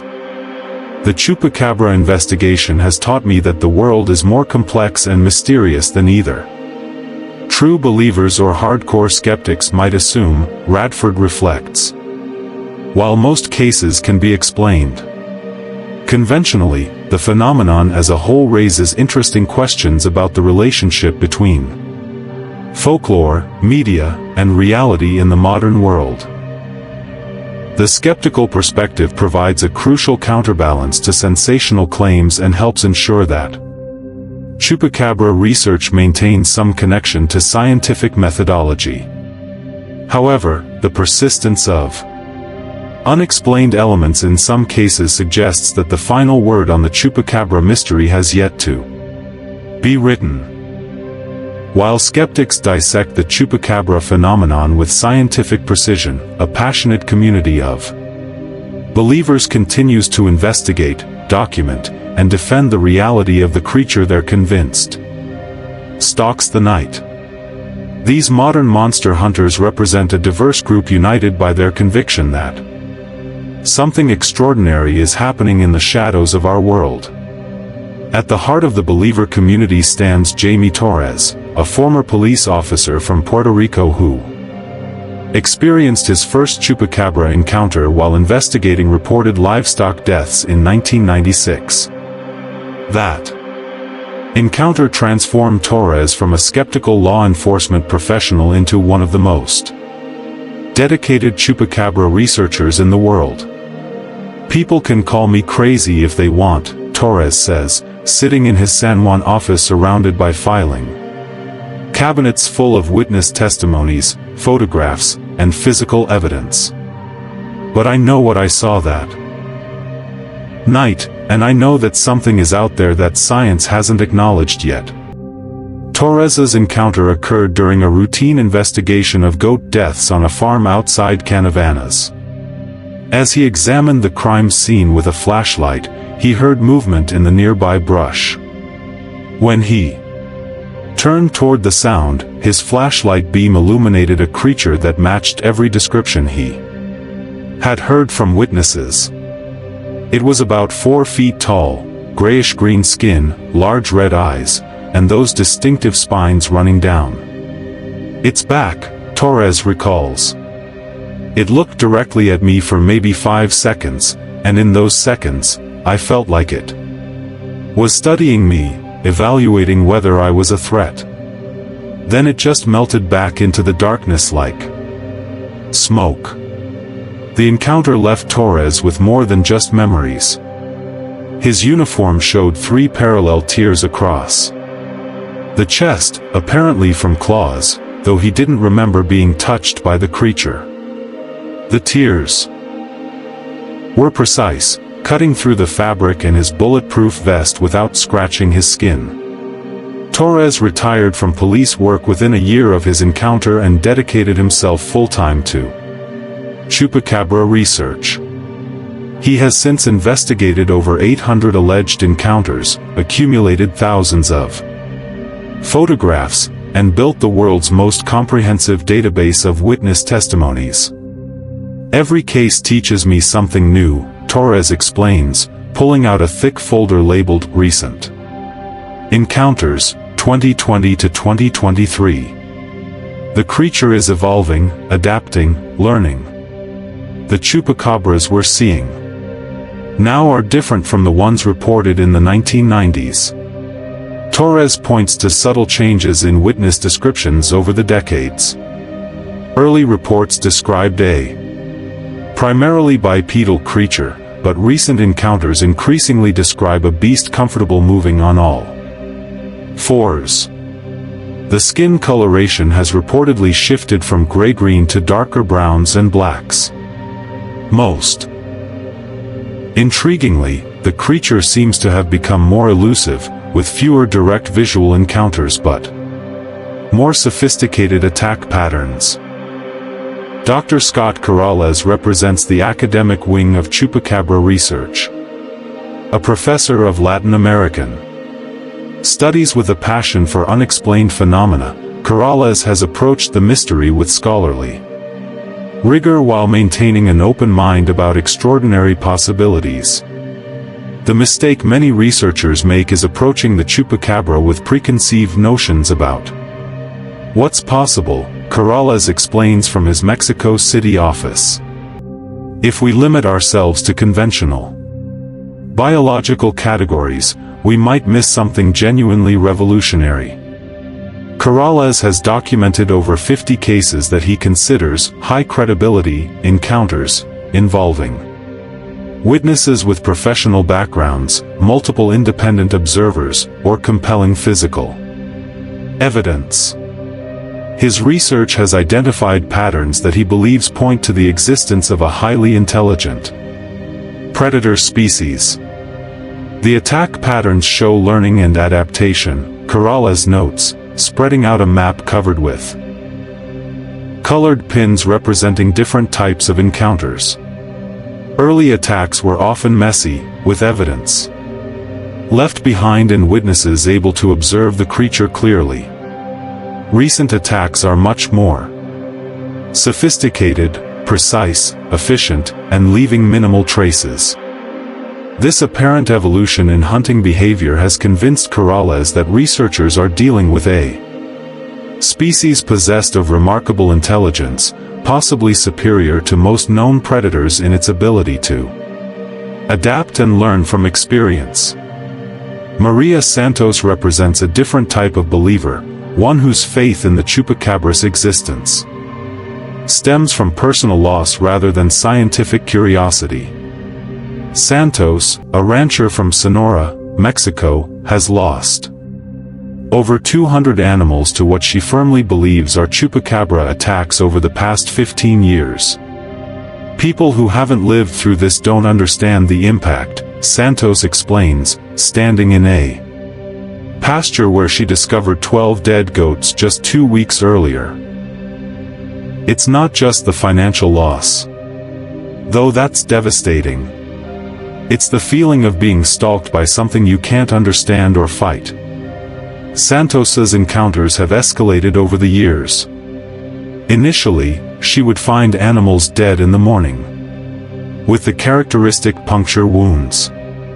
But in recent years, she has begun seeing the creature directly, describing encounters that have left her traumatized but more convinced than ever of its reality. Last month, I was checking on my cattle around midnight when I saw it standing by the water tank. Santos recalls, her voice dropping to a whisper. It was drinking, and when it heard me approach, it looked up and made this sound, like nothing I've ever heard. It was intelligent, that sound. It was communicating with me, telling me this was its territory now. The psychological impact of sustained chupacabra encounters has become a significant concern among believer communities. Dr. Patricia Morales, a psychologist who specializes in trauma counseling, has worked with over 100 people who claim to have encountered the creature. These aren't people seeking attention or trying to perpetrate hoaxes, Dr. Morales explains. They're genuinely traumatized individuals who have experienced something that has fundamentally challenged their understanding of reality. Many develop symptoms consistent with PTSD. Dr. Morales has documented cases where witnesses develop insomnia, anxiety disorders, and persistent fears about going outside after dark. Some have relocated their families to urban areas, abandoning rural properties that have been in their families for generations.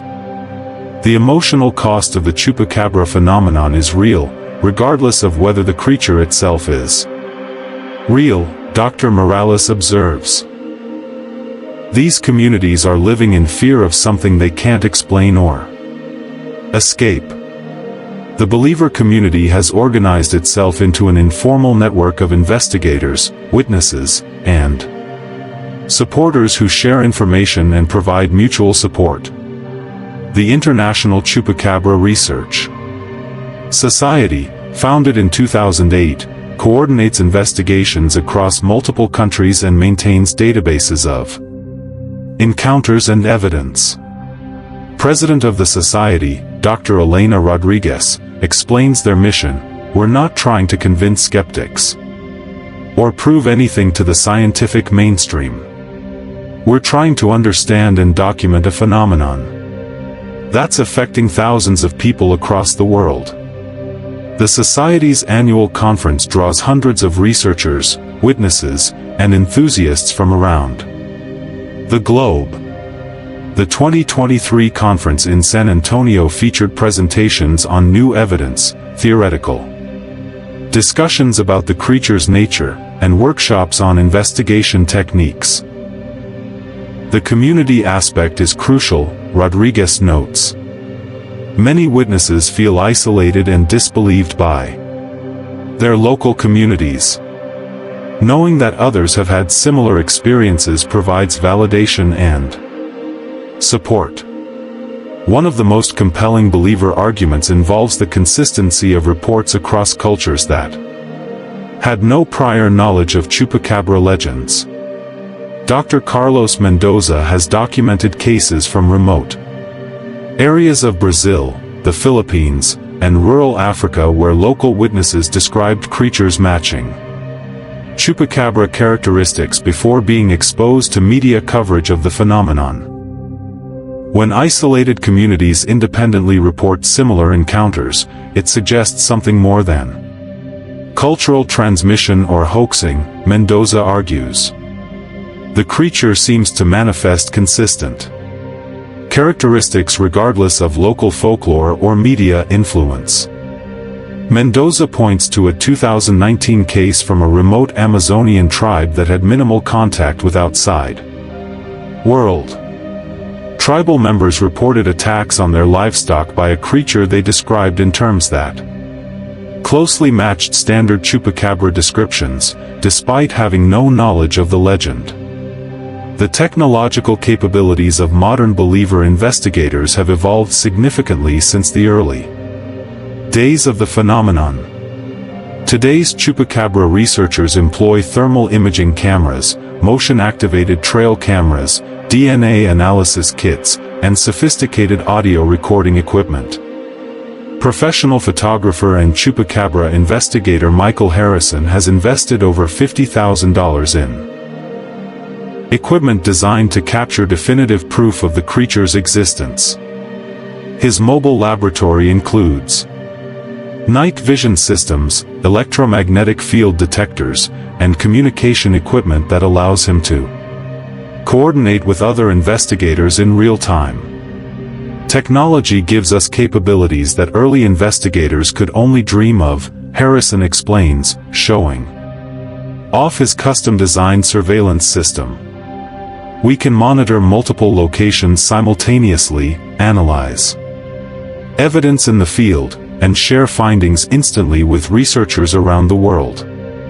Harrison's most significant achievement came in 2021 when his camera system captured 18 seconds of footage showing what appears to be a bipedal creature moving through a forest in Costa Rica.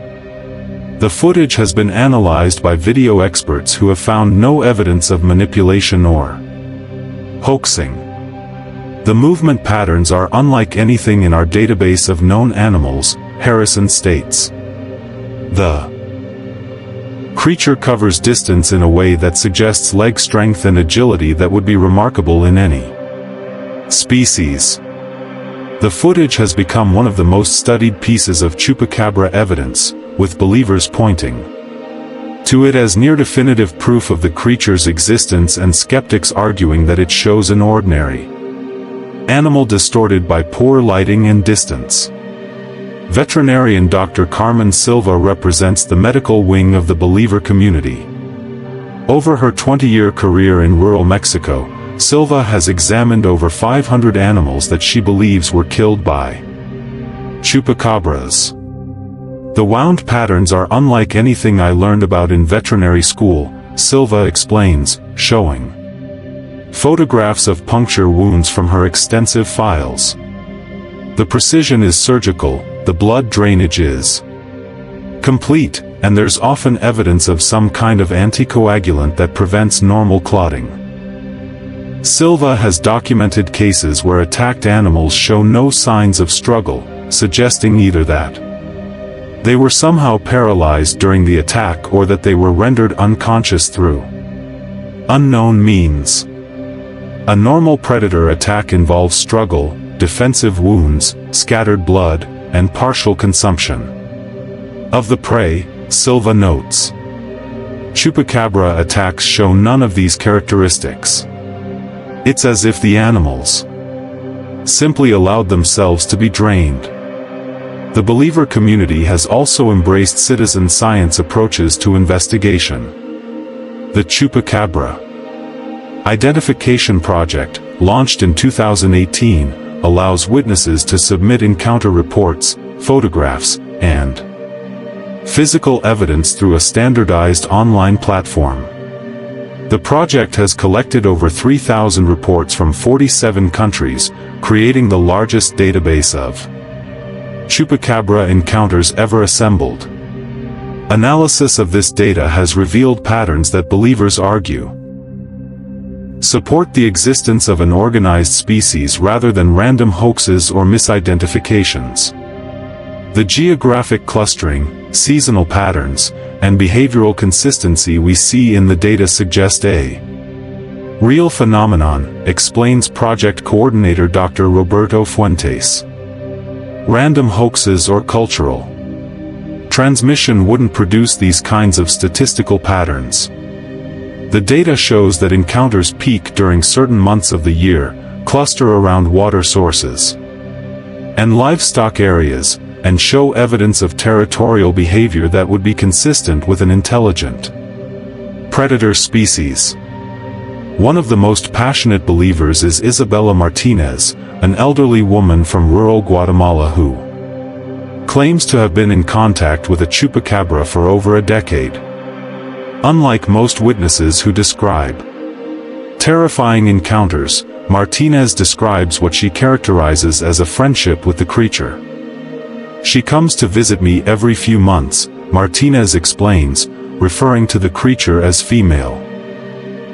She drinks from my well and sometimes just sits in my garden. I think she's lonely, separated from her own kind. Martinez has never attempted to photograph or capture her visitor, claiming that such actions would violate the trust between them. Her property has never experienced livestock attacks, leading some researchers to speculate about the possibility of peaceful coexistence between humans and chupacabras under certain circumstances.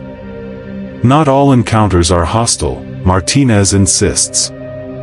I think the creature attacks livestock when it's desperate or threatened, but it's capable of more complex relationships with humans who treat it with respect. The believer community continues to grow, fueled by new encounters, advancing technology, and a shared conviction that something extraordinary is sharing our world.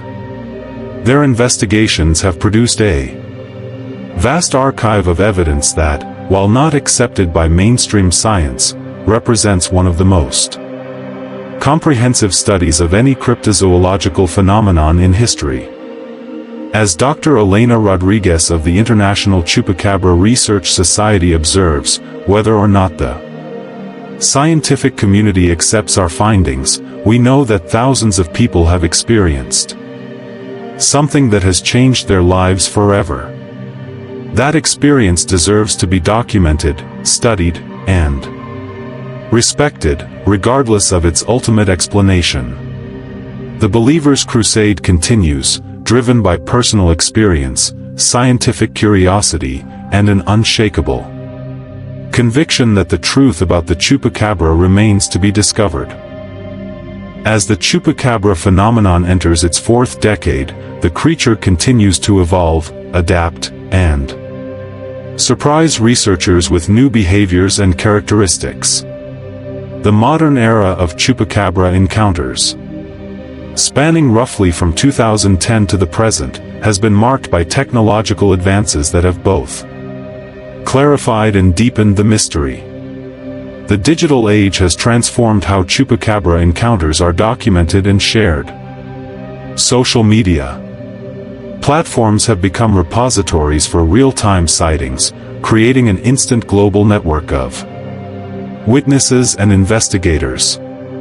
However, this technological revolution has also created new challenges in verifying authentic encounters among a flood of digital hoaxes and misidentifications. Dr. Sarah Chen, a digital forensics expert who specializes in cryptozoological media, has analyzed over 2,000 alleged chupacabra images and videos posted online since 2010. Her findings reveal the double-edged nature of modern technology in cryptozoological research. Digital technology has made it easier than ever to document genuine encounters, but it's also made sophisticated hoaxing accessible to anyone with a smartphone and basic editing skills, Dr. Chen explains. From her laboratory at MIT, the challenge for researchers is developing new methods to distinguish authentic evidence from digital manipulation. Chen has identified several markers that help distinguish genuine encounters from hoaxes, including metadata analysis, compression artifacts, and behavioral patterns in alleged creatures that would be difficult to fake convincingly. One of the most significant modern developments involves the apparent evolution of chupacabra behavior. Witnesses in the past decade report encounters with creatures that seem more intelligent, more elusive, and more adapted to human activity than their predecessors. Maria Rodriguez, a cattle rancher from Chihuahua, Mexico, describes an encounter from 2019 that illustrates this evolutionary trend. Rodriguez had installed a sophisticated security system after losing several animals to what she believed were chupacabra attacks. The creature seemed to understand the cameras, Rodriguez recalls. It would approach the edges of the coverage areas, almost like it was testing the system. Over several nights, it mapped out the blind spots and then used them to access my livestock. Rodriguez's security footage shows a dark figure that appears to deliberately avoid direct camera coverage while moving through her property. The creature's behavior suggests not only intelligence but also the ability to understand and counteract human technology. Similar reports of technologically aware chupacabras have emerged from across Latin America. In Costa Rica, coffee farmer Diego Santos reported that his motion-activated cameras repeatedly malfunctioned on nights when livestock attacks occurred. The cameras would work perfectly for weeks, then suddenly develop technical problems on the same nights we lost animals, Santos explains. When we checked the footage the next day, we'd find hours of missing recordings, always during the time period when attacks occurred. Technical analysis of Santos's camera system revealed no obvious flaws or tampering, leading some researchers to speculate that the chupacabra might possess some form of electromagnetic capability that interferes with electronic devices. The modern era has also seen the emergence of urban chupacabra encounters, a significant departure from the creature's traditional rural habitat. Cities across Latin America have reported sightings in parks, residential areas, and even downtown commercial districts. Dr. Patricia Morales, an urban wildlife biologist from Sao Paulo, has documented over 30 alleged chupacabra encounters within the city limits since 2015. These urban sightings present unique challenges for researchers and raise questions about the creature's adaptability. Urban environments present completely different challenges for any predator, Dr. Morales explains. If these sightings are genuine, they suggest a species with remarkable behavioral flexibility and adaptation capabilities. The urban encounters often differ from rural sightings in significant ways. Urban chupacabras are typically described as smaller, more agile, and more nocturnal than their rural counterparts. They seem to have adapted to city life by utilizing sewers, abandoned buildings, and urban parks as habitat. One of the most documented urban cases occurred in Mexico City in 2020, when security cameras at 3 different locations captured footage of what appears to be the same creature moving through the city's subway system. The footage shows a bipedal figure of unusual proportions navigating the underground tunnels with apparent familiarity. The creature in the subway footage moves like it knows the system, observes video analyst Carlos Mendoza. It takes the most efficient routes between stations and seems to avoid areas with heavy security presence.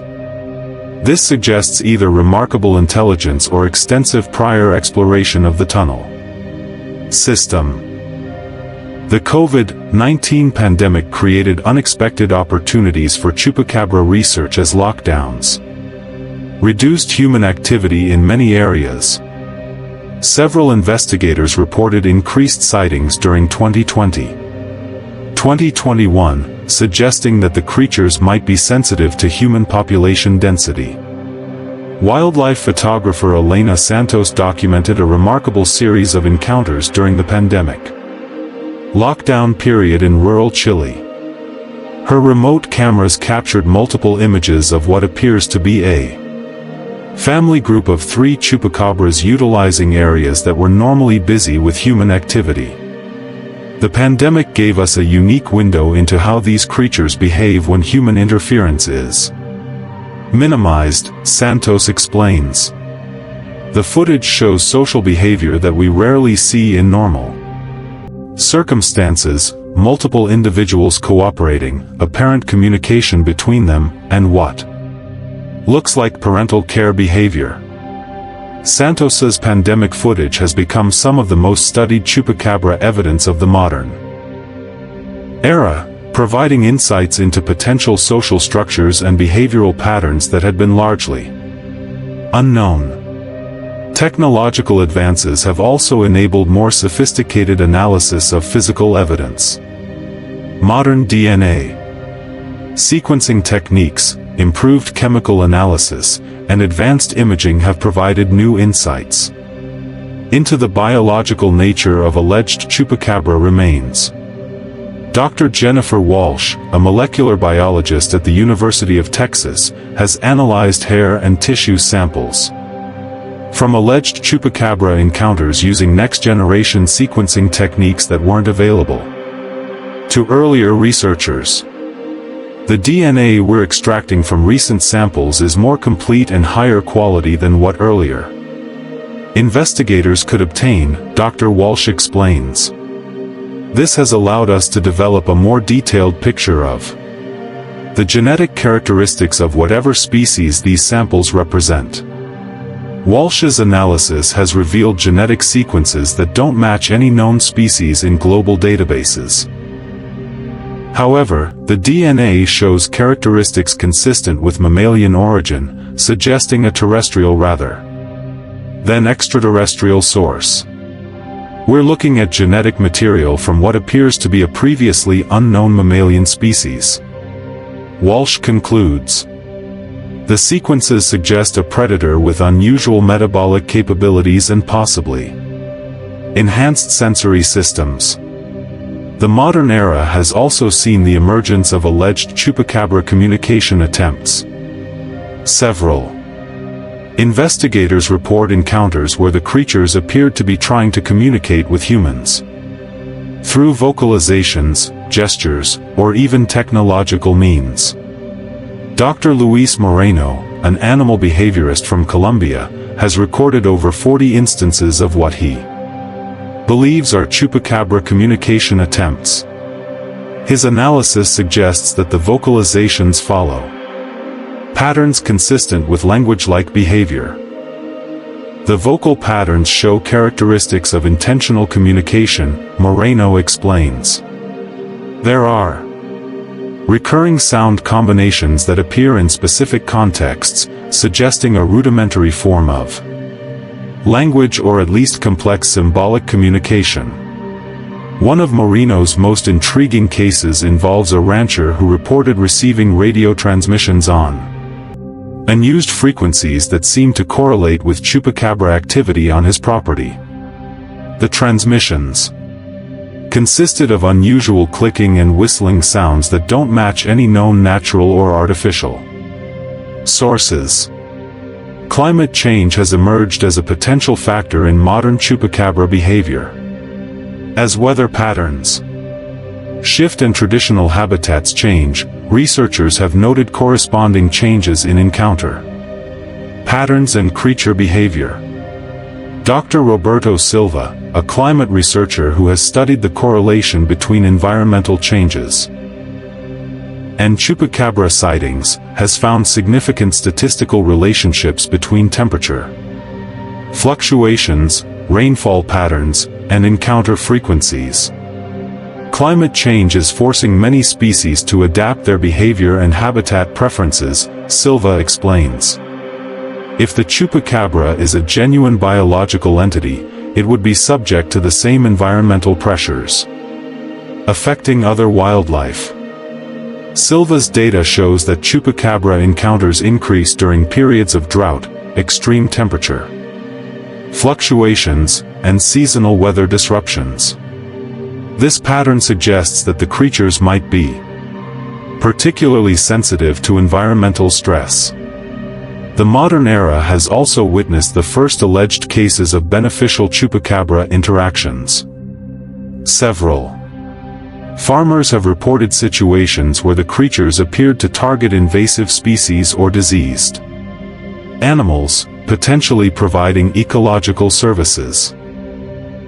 Rancher Miguel Torres from Argentina describes an incident where a chupacabra appeared to selectively target cattle infected with a parasitic disease, leaving healthy animals untouched. At first, I was furious about losing livestock, Torres recalls. But when the veterinarian examined the attacked animals, they were all infected with a parasite that I didn't know was spreading through my herd. The healthy animals were never touched. Similar reports from other locations suggest that chupacabras might possess sensory capabilities that allow them to detect disease or genetic abnormalities in prey animals. This behavior, if verified, would indicate a level of biological sophistication that exceeds most known predators. The international nature of modern chupacabra research has led to the establishment of the Global Cryptozoological Monitoring Network, GCMN, in 2018. This organization coordinates research efforts across 23 countries and maintains real-time databases of encounters and evidence. Dr. Amanda Foster, director of the GCMN, explains the organization's mission. By pooling resources and sharing data globally, we can identify patterns and connections that might be invisible to individual researchers working in isolation. The GCMN has documented what appears to be coordinated chupacabra activity across multiple countries, including synchronized increases in encounter reports and similar behavioral adaptations occurring simultaneously in widely separated regions. The coordination we're seeing suggests either a level of species intelligence that rivals human capability, or some form of communication network between geographically separated populations, Foster observes. Artificial intelligence has become a powerful tool in modern chupacabra research. Machine learning algorithms trained on thousands of witness accounts, physical evidence samples, and environmental data have identified subtle patterns that human researchers might miss.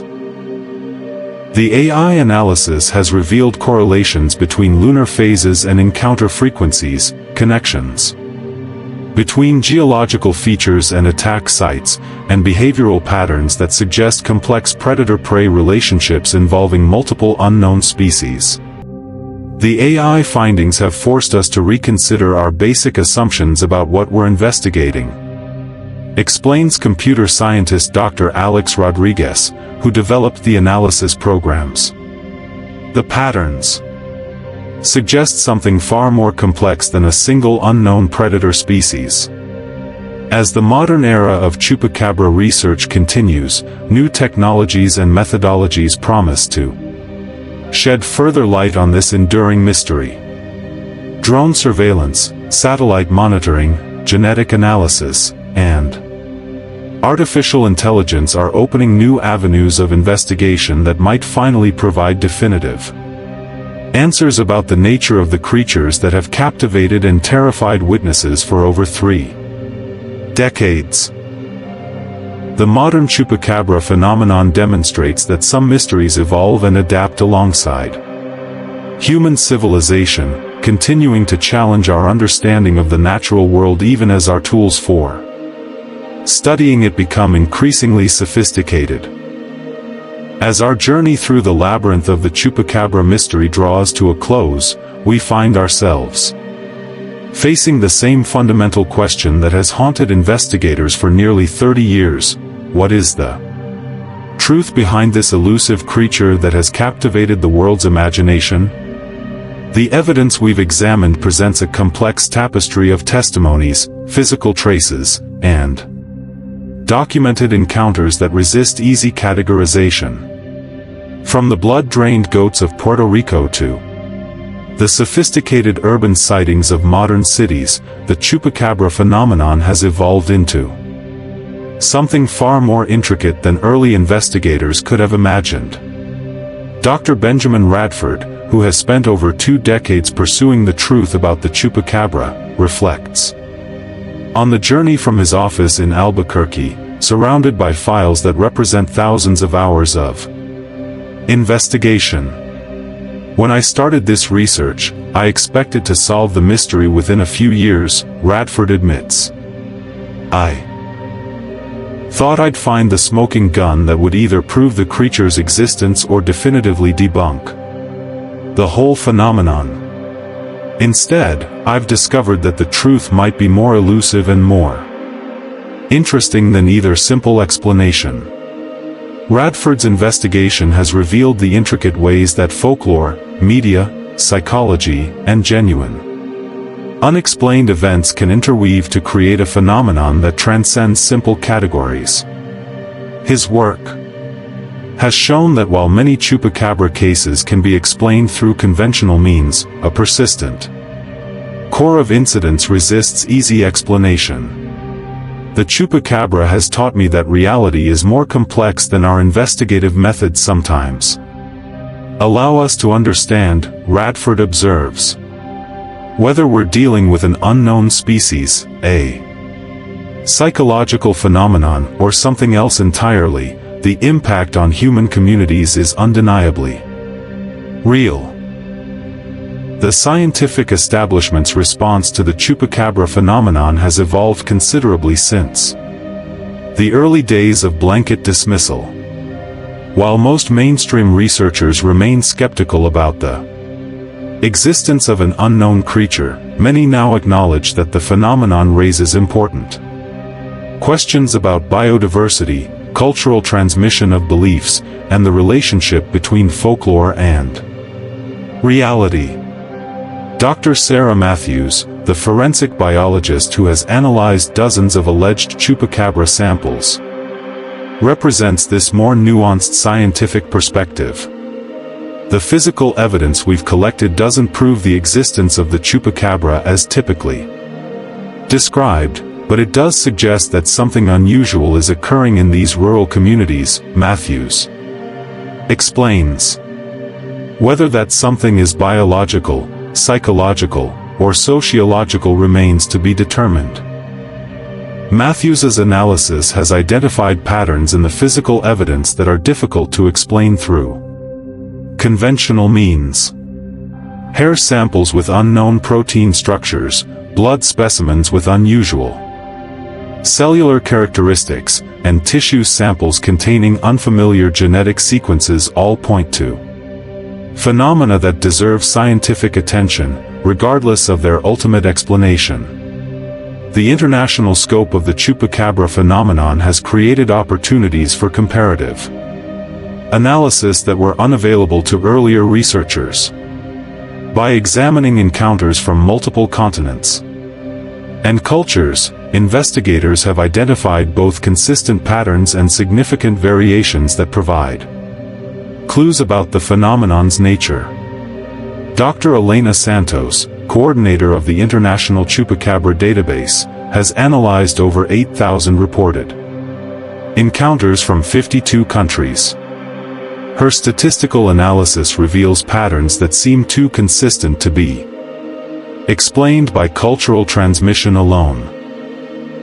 When we see the same basic creature description emerging from isolated communities that have no knowledge of the Chupacabra legend, it suggests either an extraordinary coincidence or a genuine phenomenon, Santos concludes.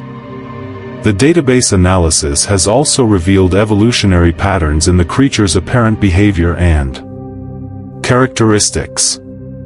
Early reports described a primarily reptilian creature, while more recent encounters often describe more mammalian characteristics. This evolution might represent adaptation to changing environmental conditions, observer bias influenced by media coverage, or the documentation of multiple related species. The psychological impact of the Chupacabra phenomenon extends far beyond individual witnesses to affect entire communities and cultures. The creature has become a powerful symbol that embodies contemporary fears about environmental destruction, economic instability, and technological change. Dr. Patricia Johnson, who has studied the social psychology of the Chupacabra phenomenon, argues that the creature's cultural significance transcends its biological reality. The Chupacabra represents a modern mythological response to rapid social change, Johnson explains. Whether or not the creature exists physically, it serves important psychological and cultural functions for communities experiencing uncertainty and transformation. This mythological dimension of the Chupacabra has inspired artists, writers, and filmmakers around the world, creating a cultural legacy that ensures the creature's continued relevance regardless of its biological status. The legend has become a lens through which communities examine their relationship with nature, technology, and the unknown. The technological revolution has fundamentally changed how Chupacabra encounters are documented, analyzed, and shared. Modern investigators have access to tools that would have seemed like science fiction to the farmers who first reported the creature in 1995. However, technology has also created new challenges. Digital manipulation makes it easier to create convincing hoax evidence, while social media enables rapid spread of misinformation alongside genuine reports. The challenge for modern researchers is developing methodologies that can distinguish authentic encounters from the noise of digital culture. Dr. Michael Harrison, who has invested significant resources in technological approaches to Chupacabra research, remains optimistic about technology's potential to solve the mystery. Every technological advance gives us new tools for investigation, Harrison observes. DNA analysis, thermal imaging, artificial intelligence, and satellite monitoring all provide capabilities that earlier researchers couldn't access. If the Chupacabra exists, technology will eventually document it definitively.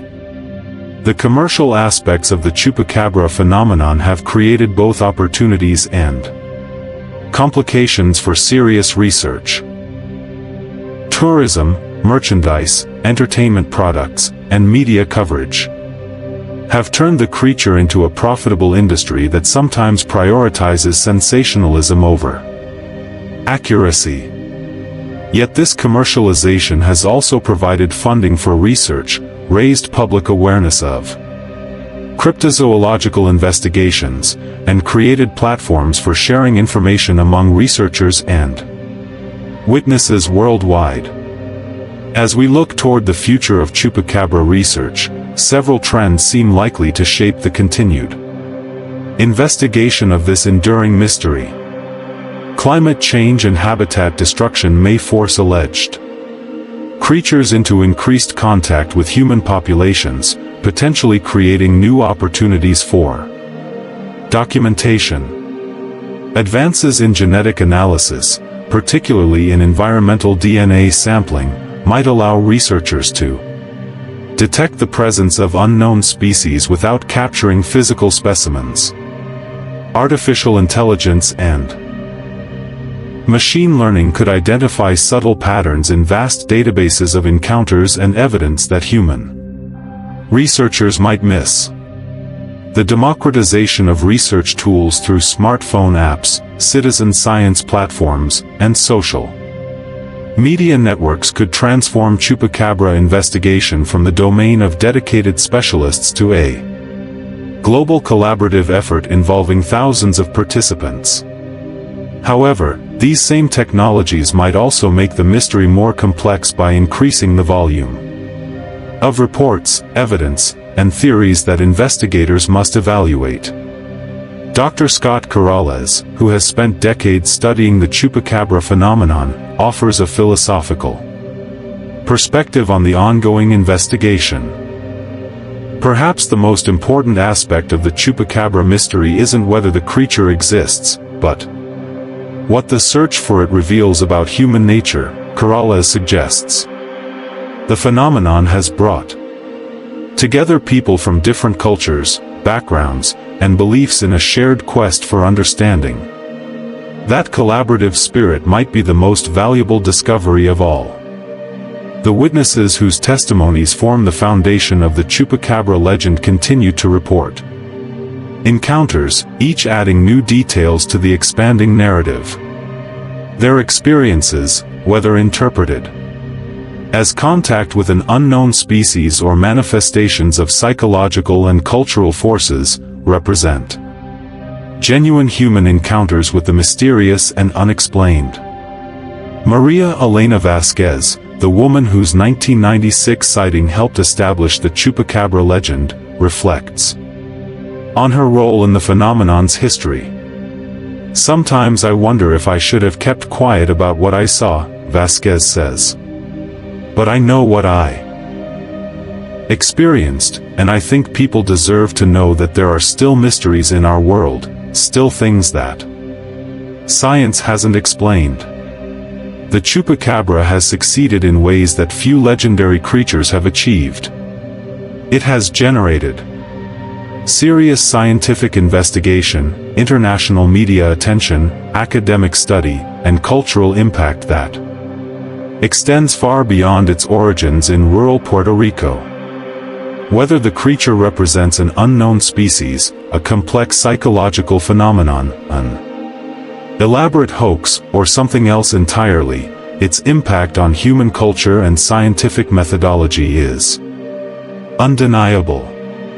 As investigators continue their work, employing ever more sophisticated tools and methods, the chupacabra remains as elusive as ever. Each answered question seems to generate new mysteries, each piece of evidence admits multiple interpretations, and each theory faces challenges from contradictory data. The hunt for the chupacabra has become more than a search for a creature. It has evolved into an exploration of the boundaries between science and folklore, reality and imagination, known and unknown. In pursuing this elusive beast, researchers have been forced to confront fundamental questions about evidence, belief, and the nature of truth itself. Perhaps that is the chupacabra's greatest achievement, not proving its own existence, but demonstrating that even in our age of scientific sophistication and global communication, mysteries endure. The creature has reminded us that our world still contains spaces for wonder, fear, and discovery. As we stand at the threshold of new technological capabilities that might finally resolve the Chupacabra mystery, we face a paradox. In solving the puzzle, we might lose something precious, the reminder that not everything is known, that not every question has been answered, and that the universe still holds surprises for those brave enough to search for them. The final hunt for the Chupacabra continues, carried forward by dedicated researchers, passionate believers, and curious skeptics united in their quest to understand one of the most enduring mysteries of our time. Whether that hunt will end in triumph, disappointment, or continued mystery remains to be seen. But one thing is certain, the legend of the Chupacabra has already achieved a form of immortality, carved into the cultural memory of our species as a symbol of humanity's eternal struggle to understand the world around us and our place within it. As dawn breaks over the mountains of Puerto Rico, the same mountains where this story began nearly 30 years ago, the mystery of the Chupacabra remains unsolved. In farms and villages across Latin America, ranchers still check their livestock with watchful eyes. Researchers still analyze hair samples and footprint casts. Believers still scan the darkness with thermal cameras and hope. Skeptics still search for conventional explanations to extraordinary claims. The creature that emerged from Madeline Tolentino's window on that humid August night in 1995 has become something far greater than any single beast could ever be. It has become a mirror reflecting our deepest fears and highest aspirations, our need for mystery in an age of revelation, and our eternal quest to understand the world that surrounds us. Tonight, somewhere in the darkness, something might be moving through the shadows between the known and unknown. It might be a creature that science has yet to acknowledge, or it might be the power of human imagination given form through collective belief. Perhaps it doesn't matter which is true. What matters is that we continue to look, to question, to investigate, and to wonder. In a world that often seems fully mapped and completely explained, the Chupacabra reminds us that mysteries endure. And perhaps, in the end, that's exactly as it should be. The hunt continues. The mystery endures. And in the space between certainty and doubt, between science and legend, the Chupacabra maintains its silent vigil, waiting for the next witness, the next investigator, the next believer brave enough to venture into the darkness in search of truth. Some creatures, it seems, are meant to remain in the shadows. Some mysteries are too precious to solve. And some legends are too powerful to die. The Chupacabra lives on, in the testimonies of witnesses, in the files of researchers, in the fears of farmers, and in the imagination of anyone who has ever wondered what might be lurking just beyond the edge of the light. Until the final evidence is gathered, until the last question is answered, until the ultimate truth is revealed, the legend endures. The mystery continues. And the creature that started it all remains exactly where it has always been, somewhere between reality and dream, between the known and the unknown. Between the world we think we understand and the world that understands us far better than we might ever realize. In the end, perhaps that's where the Chupacabra belongs. And perhaps that's exactly where we need it to be.